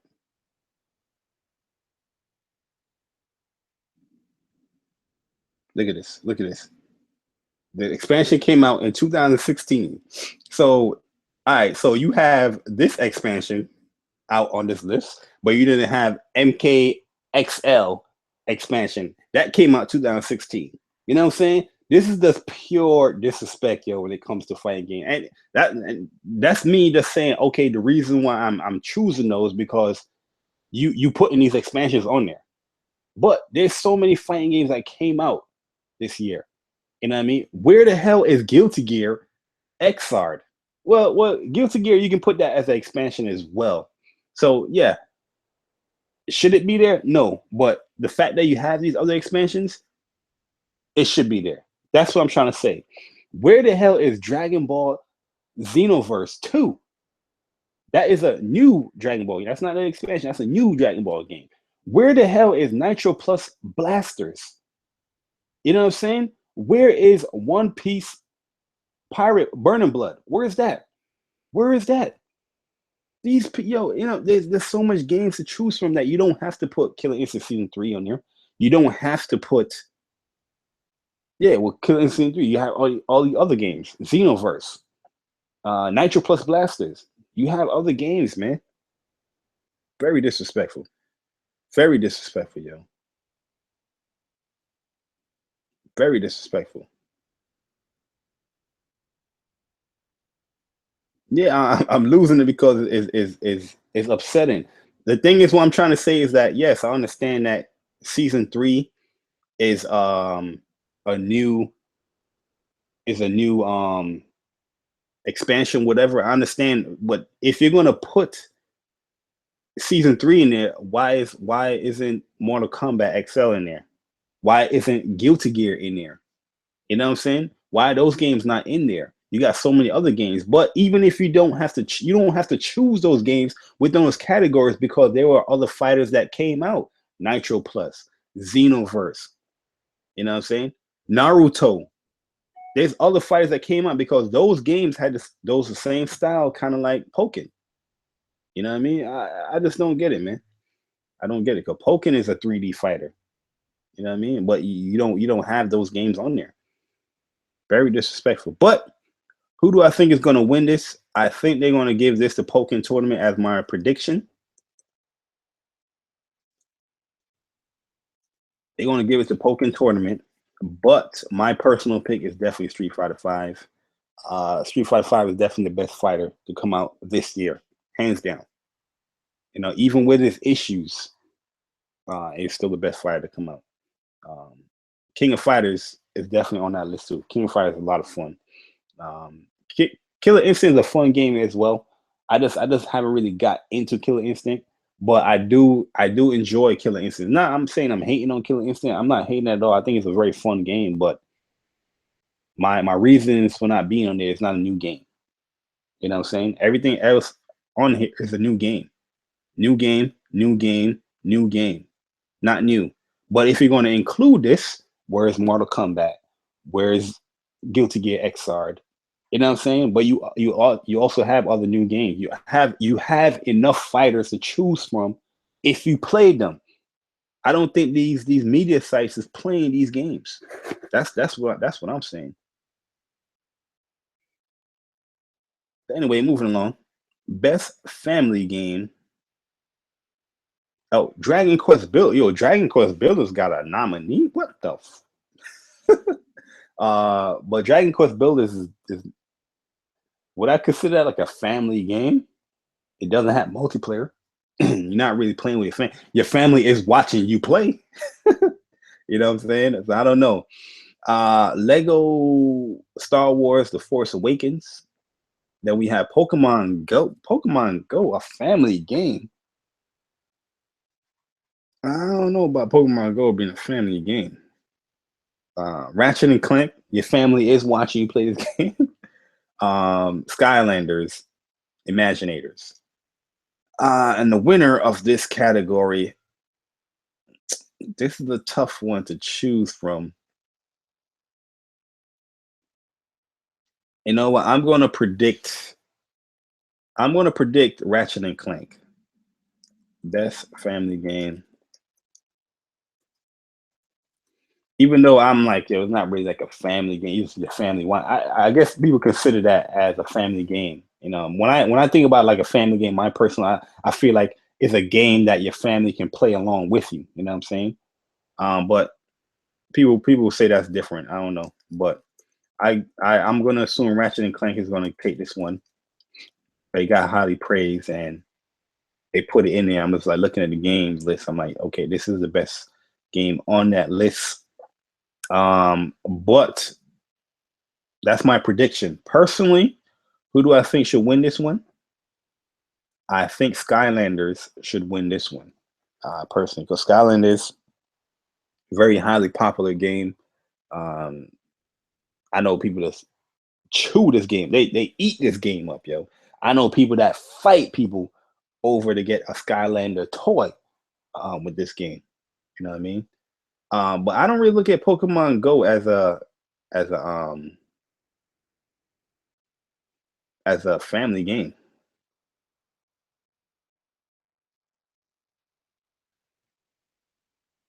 He's not gonna get a Dragon Quest shouldn't be in there. Family. It's a new world for kiddies. Yo, Dragon Quest Builder is a good game. I haven't really sunk really into it. It's so many games to play, but it's a good game. It's a Minecraft-esque type game. It's really good, but do I think it should be in there as far as family type game? No, I don't think it should be in there because it doesn't add any multiplayer aspect to it. You don't even have like a split screen aspect to it, so I don't think it should be in there. But Pokemon Go as a family game, from what I've seen more people, not really family, but like friends just walking together, playing the game. I guess people can say family playing it, but it's not really like a family experience. People was getting hit, people was driving. I don't know explain it, but I don't think it should be in there, man. That's no family game. That's kind of crazy. All right, so yeah, that's the best family game appropriate for a family to play. Okay, appropriate for the family to play include Toys for Life. Oh, you just including Toys for Life, rhythm, music, dance, and other genres. Yeah, Ratchet and Clank got a little dance with the little Groovatron. Other genres. This is a tough one, man. This is a tough one. There's a lot of family games people to choose from. Where is PlayStation VR Worlds? That's a family game. Why nobody nominate that one? You know what I'm saying? What else is out there as far as family game? Where is Teenage Mutant Ninja Turtles? Why nobody pick that? That got 4-player online on there. You don't got local co-op, which is sad. But like, where is that game? You know what I'm saying? What about, did Unravel come out this year? I'm not sure if Unravel came out this year. I'm not sure.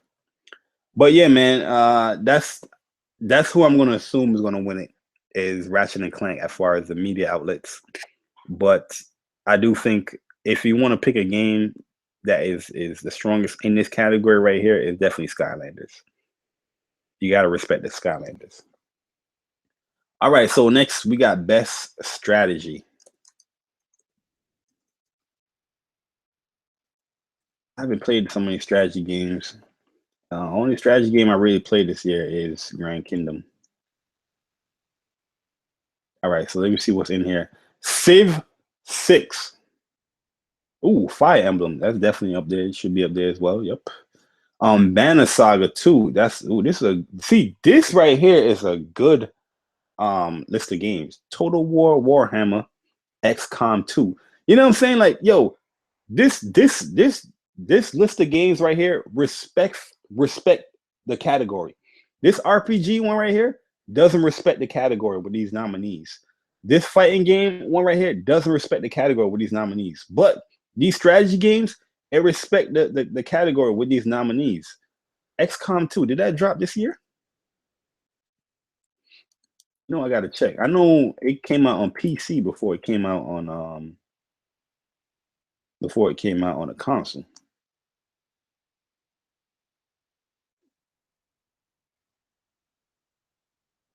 Oh wow, so it did. Oh yeah, February, yeah, early February. Okay. Now I remember. My bad. You just gotta check a little bit. You gotta check a little bit. No, I didn't say VR Worlds. I said VR. What's the joint I'm looking for?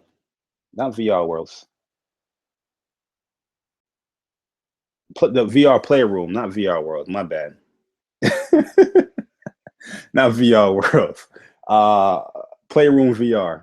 That's a family game. Not VR. You say, yo, VR World. That's a game with a mobster. Yo, but all right, let's go into this, man. Best strategy game. I ain't played none of these games with strategy, so I'm just going off of the assumption here, and I do think Civ 6 is going to win this one, as far as my prediction.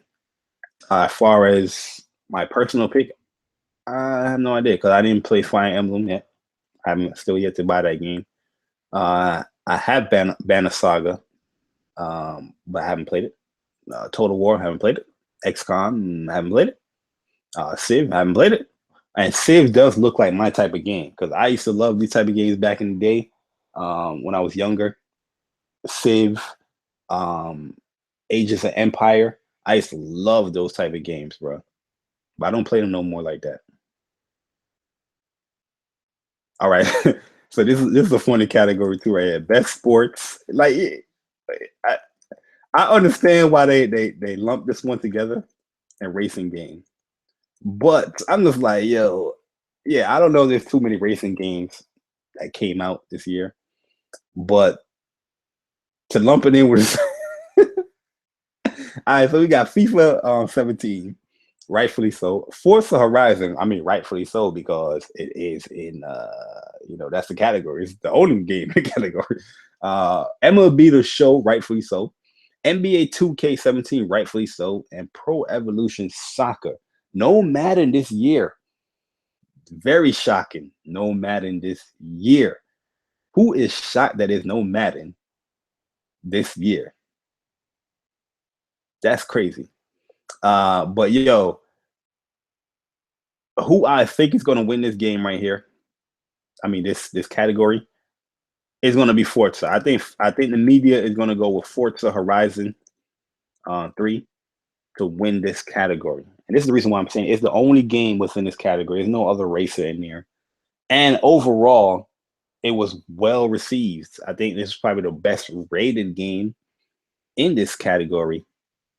2K might be up there too. I'm not sure. 2K might be in the 90s. I'm not sure. Let's check Metacritic. Let's check Meta. Let's check Meta. Oh, look at Final Fantasy reviews. As I predicted. I remember Iron Wolf was like, I think, let's see, 88. I think Final Fantasy going to get a 92, 93. And I told him it's going to get like an 83 to 86. Right there. All right, let me take Forza. 91. So yeah, respectfully so, I think Forza should win this game. It reviewed the best right there. So yeah, that is going to be my prediction, and that is going to be my personal pick as far as this game. I do think Forza should win it. I don't play MLB The Show like that. I'm sick and tired of baseball. I think baseball is a very boring sport now. I think they need to shorten up the season. I think they need, because it's too long. The season is too long for baseball. I used to be into baseball huge when I was a kid. I got baseball cards, football cards, basketball cards. To this day, my baseball cards stack is real. Probably one of these days, I'll probably do a video showing that stuff. I've been saying that for the longest, where I show like my old cards and stuff like that, because I still have those. And I just died down for baseball. I used to listen to sports radio, all that stuff for baseball, man. Ken Griffey Jr., favorite baseball player of all time. That's the only reason why I'm getting MLB The Show 17 and the collectors, because of the Ken Griffey Jr. thing. That's the only reason I'm getting the game. But am I going to play it? No, I'm not going to play it. I might give it away. I might give that game away, honestly. But I don't play MLB. I don't play none of these sports games really. I used to play 2K back in like college, but I stopped playing it. FIFA, my cousins, they Jamaican, they play FIFA all day. But I do think Forza Horizon 3 should win this one. All right, so best multiplayer now. SMP. See what they got up in here, man. Outstanding online multiplayer game and design, including co-op and massive multiplayer experiences. Okay. Battlefield 1. Respectfully, that right there, you see, I feel like they put in these descriptions just to tend to some of these games. So Battlefield is probably going to be the biggest online game here. Gears of War 4, Overcooked Is this one of the mobile games like the Cookaramas? Like what the Overwatch and Rainbow Six Siege. Oh, and Titanfall 2 is on this list too. All right, so this is gonna be a tough one because a lot of people are gonna be like, "Hey man, what Gears of War win this one?" But let's be honest here, guys. Let's be honest. Gears of War is getting knocked off the list. Overcooked getting knocked off the list. Rainbow Six Siege getting knocked off the list. And Titanfall 2 getting knocked off the list, right? It's going to come between Overwatch and Battlefield. And I think they're going to pick Overwatch as my prediction to win this category. But Overwatch is probably the most popular game overall here throughout this list. It's the most successful game out here on this list. And it's the only, well, Rainbow Six is only multiplayer as well. Overcooked, I don't know. I don't play no Overcooked. And it's the only online play game, and they are delivering a lot of content. How much people can play in Overwatch? Is it 6v6? Yeah, they got the 6v6. Battlefield is going to be a close runner up. I don't play Battlefield, but I respect Battlefield a lot. And just reading just this description, I do think that Battlefield should win on this list. I do enjoy Titanfall 2 though. So this is gonna be tough. Surprisingly, there's no COD on this list. Very surprising.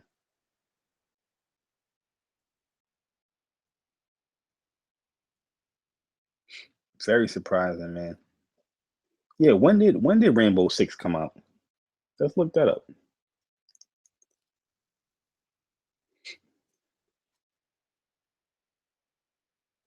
When did Rainbow Six Siege come out?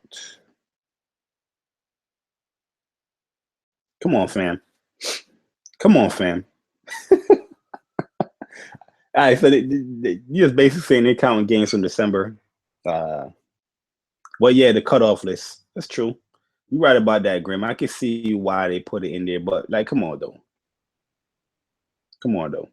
Come on. I do see the reasons why, and Xenoblade too. Now I see the reason for the cutoff list. I mean, the cutoff date.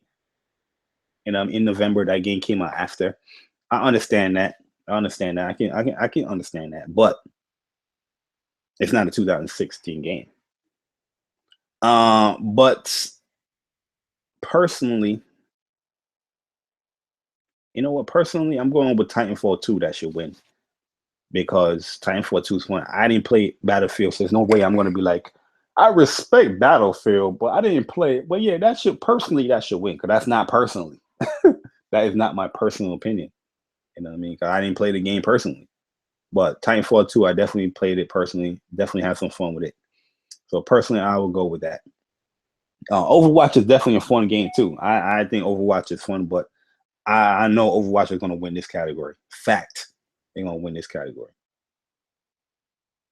I like Overwatch, but I mean, it is what it is. All right, so fan choice. Oh, these are the fan choice now. These are the best esports player. So this is the best outstanding performer in 2016 esport player. Faker, League of Legends. I don't know who you are, bro. Cole Zera, Counter Strike. I don't know who you are either. Bayon, Woo, StarCraft 2, Infiltration, and Hungry Box. Oh yeah, I'm going with Infiltration. Definitely Infiltration. Go get that win, God.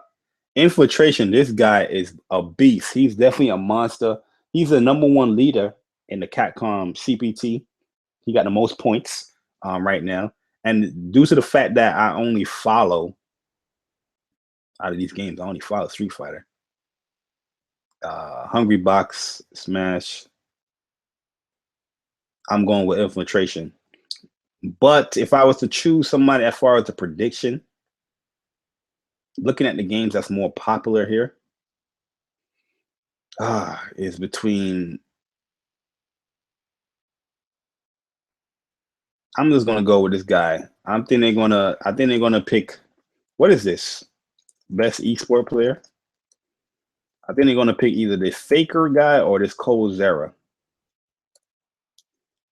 And looking at it, let me look at Twitch real quick. What's the number one played game? What is the number one played game on Twitch? I don't use Twitch, so you guys don't need to follow me. Ooh, Chess Network. I love chess. I love chess. I love chess. Who do I think will win now? All right, so yeah. League of Legends, and then you got Counter-Strike. See, Overwatch is up there. Oh, FIFA is up there. Crazy. FIFA might just win the sports one. World of Warcraft is up there too. You know what? I don't know anybody like that, but my personal pick is Infiltration. But I'm gonna go with this Faker guy.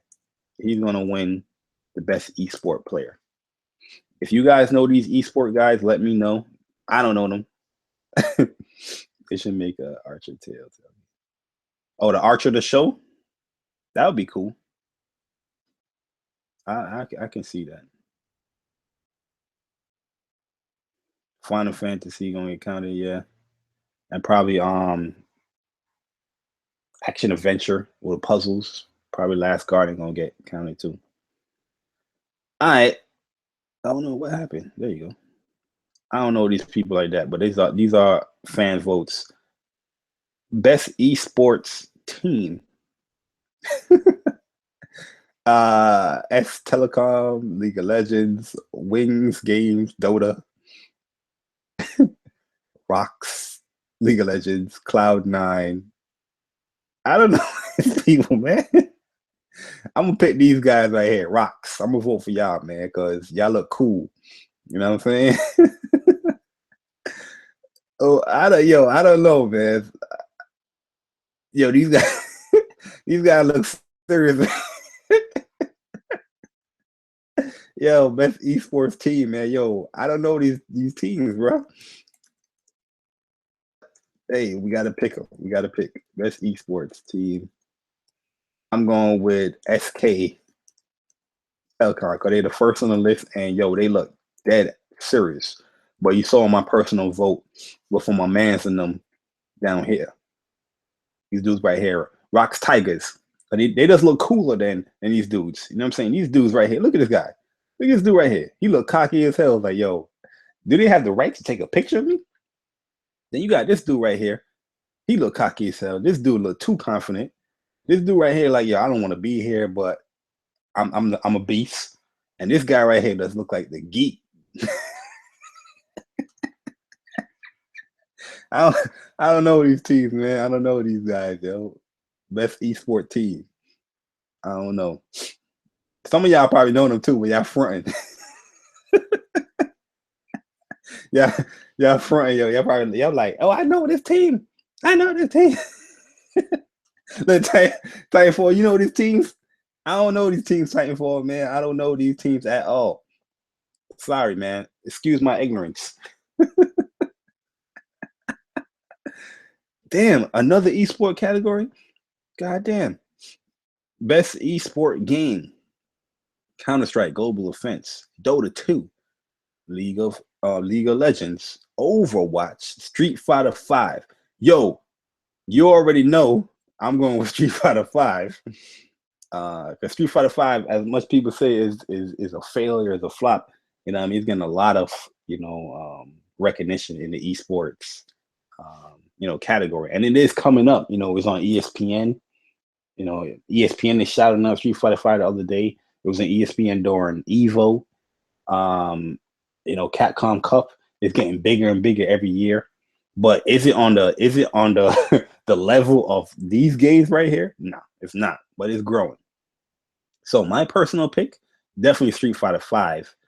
But I'm gonna go with it's either League of Legends or Overwatch. But due to the hype and craze that Overwatch is having, I'm pretty sure that League of Legends and all those other games don't really need this award. So my prediction is going to be Overwatch, best esports game. I think they're gonna go with Overwatch because of the popularity of this game, and it's actually a game that you pay for $60. Where these games right here, free to play, free to play, free to play. You know, these are only 2 games that you pay for, and this game is already on the record of selling over 20 million across each platform. Not each platform, but across all platforms. Totally, it's sold 20 million. You know what I mean? Overwatch is very popular, yo. So I'm gonna go with Overwatch due to that fact. And it's growing. It's growing a lot, Overwatch. But let me look it up real quick, some stats of Overwatch. Because I know Overwatch sold over like 20 million across all platforms. But people probably gonna be like, yo, J Bar, you making up stuff, man. Stop making up stuff, J Bar. J Bar, where's the facts? I don't know, people. You're going to Wikipedia for facts. We're gonna see the footnote that links towards it. Reception. Open beta. Look at that. God damn. Commercial success. Okay, so yeah, 10 million, 15, over 20 by October. So yeah, it's not really saying sales wise that it's sold over 20 million, but they're talking about players. So is that saying that it's sold over 20 million? No. That's just saying it has over 20 million players by October. But I'm pretty sure the game sold, very well. You know what I mean? Looking at that game sold a gang ton, a lot of games.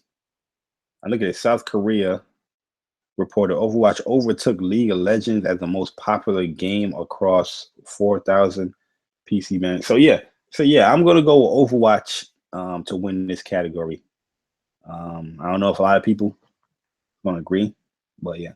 Yo, where is COD? Yo, that is a very good question. Very good question. Because the COD League is still going on. But right now, I think they're still playing Black Ops 3 in the COD League. I think some people are playing Infinite Warfare, but I think Black Ops 3 is definitely the go-to game when it comes to the league for COD. But yeah, that is surprising, man. COD is not there for the best multiplayer or esport game. Street Fighter is over there over COD. That says a lot. That says a lot right there. But yeah, my pick is gonna be Overwatch. Trending gamer for streaming influencer, media member. All right, Angry Joe. Yeah, everybody say they hate Angry Joe, but they know they love to watch his videos. You know what I mean? Because every time somebody say Angry Joe, I hate Angry Joe, he's a fraud gamer, blah blah blah, whatever they say about Angry Joe is negative. But then they know everything that he's saying in his videos. I don't watch his stuff no more, but his last video, he was stating that Overwatch is a great game, and I'm like, yo, how you don't watch his videos, but you know everything that he's doing? You know, I know everything the man is doing. So yeah, a lot of people might say they hate Angry Joe, but trust me, a lot of people in this gaming community, they love Angry Joe. They watch that man every day. Boogie, yo, Boogie is down for this award right here, man. But Boogie, I personally don't care for the Boogie stuff. I'm more for Francis. Is anybody in the same boat as me? Like Boogie, yeah. Sometimes you watch certain things with Boogie where he's all emotional and all that stuff, but I care about the Francis rages. That's the only reason why I watch him. I'm not even subscribed to Boogie. I'm subscribed to Angry Joe though. Danny O'Dwyer. This is the game spot guy. Always respected his opinions. I always watch his videos and all that stuff. I didn't even know he does like live streaming, so I doubt he's going to win this one. He's shooting for it. I heard the kind of funny guy telling that everybody should vote for Danny O'Dwyer, but I don't know.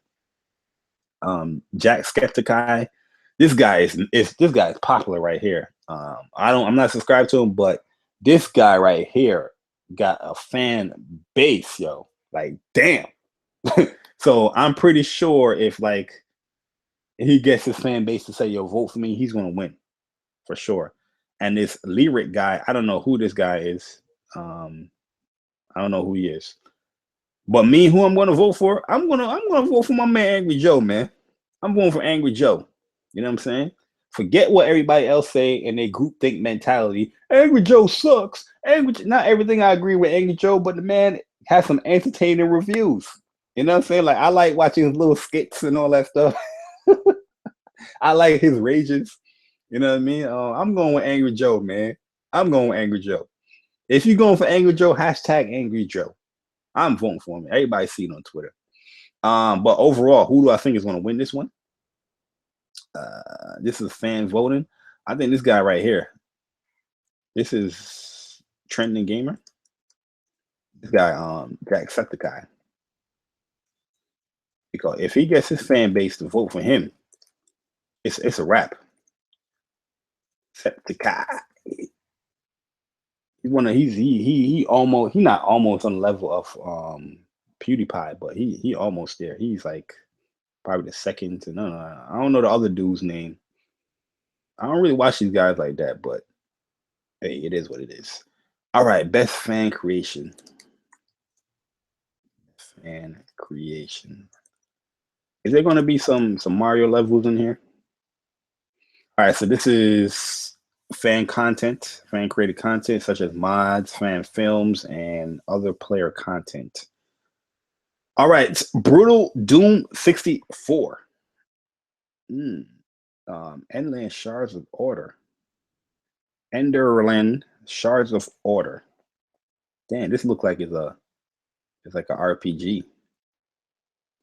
Oh damn, it's only 2 games. Yo, that's a straight disrespect, yo. I'm just gonna go with this game right here, Enderland, because I know people's gonna go for Doom. Fuck Doom. But I do think Doom is gonna win this one. Doom 64. Brutal. Doom 64. My bad. Let me correct that.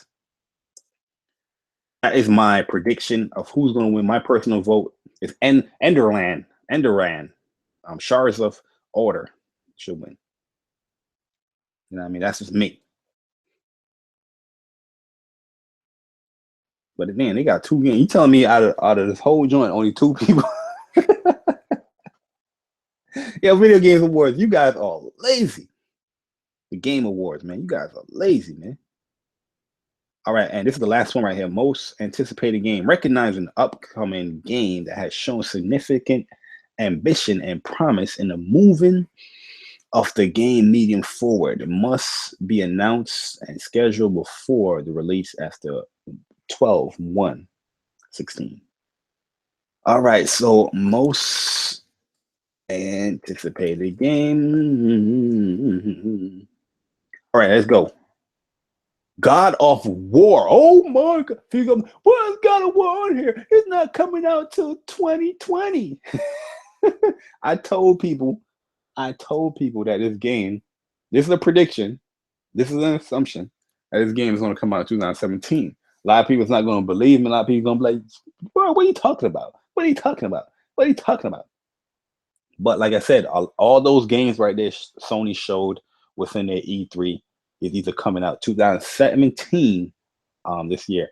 And the funny thing about it, the only game that I think is coming out like 2018 and later is that Death Stranding game, that Kojima game. That's the only game I really seen that's coming out 2018 or later. Is it possible that God of War is going to get pushed back to 2018? That's possible. But I do think that they have a goal set for 2017 for this game to drop, to release. Horizon Zero Dawn. I don't think Horizon Zero Dawn should be on here again because it was on there last year and it got delayed. But this is one of the games that's most anticipated by a lot of people. I think it won E3 most anticipated, and it won last year, I think, most anticipated game. Mass Effect Andromeda. Oh, now look, we messing with some heavy hitters right here. We got God of War, we got Horizon Zero Dawn, Mass Effect Andromeda. Then we got Red Dead Redemption 2. Yo, you know what I'm saying? Even though the trailer was just like a teaser trailer, you know what I'm saying? Everybody and their mama was creating content as far as their thoughts in this trailer. Everybody doing live reactions and all that stuff. It's crazy. I don't see nobody doing a live reaction with Andromeda though, or God of War. What they did the E3 stuff and Horizon E3 stuff, and Zelda Breath of the Wild. Now, is I don't think these games are gonna win. The Sony games are gonna win. I don't think they're gonna win, right? But my personal choice, I don't think this game should be on the list, but it's on the list, and I'm going with it. That's just me. I don't think it should be on there, but due to the fact that it's on there, I'm going to vote for it. That's my personal pick. Horizon Zero Dawn. Now, who do I think is going to win it? It's going to be between Mass Effect, Red Dead, or Zelda. But I'm going to go with Zelda on this one. The Legend of Zelda is going to win this one as far as who they're going to, the media is going to pick. Well, everybody is going to pick because this game, this is fan voted. So everybody is in head over heels for this game. I know at E3 they got a lot of people trying to play it on the Nintendo lines, and I think a lot of those people is going to be voting for this game. So I do think that Legend of Zelda is going to win this category when it comes to the fan voting. Is it the biggest game on this list? Zelda is probably the biggest game on this list. I know Mass Effect is really big too, and Red Dead, but Red Dead only had one game. God of War is really huge, but does it have a bigger fan base than Zelda? No. Horizon's a new IP. Guerrilla Games, overall games, doesn't have a bigger fan base than Zelda. So yeah, I'm gonna go with Zelda on this one. So yeah, those are my predictions and my thoughts on the VGAs of 2016 coming out, man. Yo, Jason, what up, man? But yeah, man, in the comment section when this video is done, you guys let me know your predictions or your thoughts on the VGAs and who's gonna win. I want to see if I can do a live like video as far as the awards, because I might take off Friday as well to do a PlayStation experience prediction and do like a live video. I'm not too sure. I'm still thinking about it. But yeah, Hellblade is definitely up there. I'm anticipating Hellblade. But yeah, those are my thoughts right there, guys. Those are my predictions. I'm gonna put all my predictions in the description when this video is done. But yeah, let me know in the comment section how you guys feel about that. Yeah, man, this video is going on a little too long already, but I do thank everybody for coming through, listening to your boy. Also, I want to thank everybody for subscribing to me, man, on the channel. If you guys are a new subscriber, make sure you check out like the older videos, see if you like the content. Stay for a while, because at the end of the day, the PlayStation Nation shall be televised. But you already know my picks for all these games right here is the World of Final Fantasy. That right there is the best game to come out this year, in my personal opinion.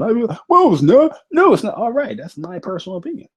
But I do think this game is great, and I'm really excited for Final Fantasy 15.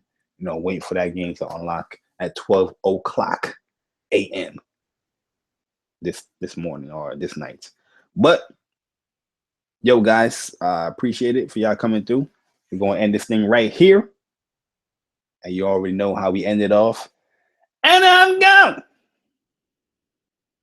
Deuces. I'll catch y'all later, man. Mine.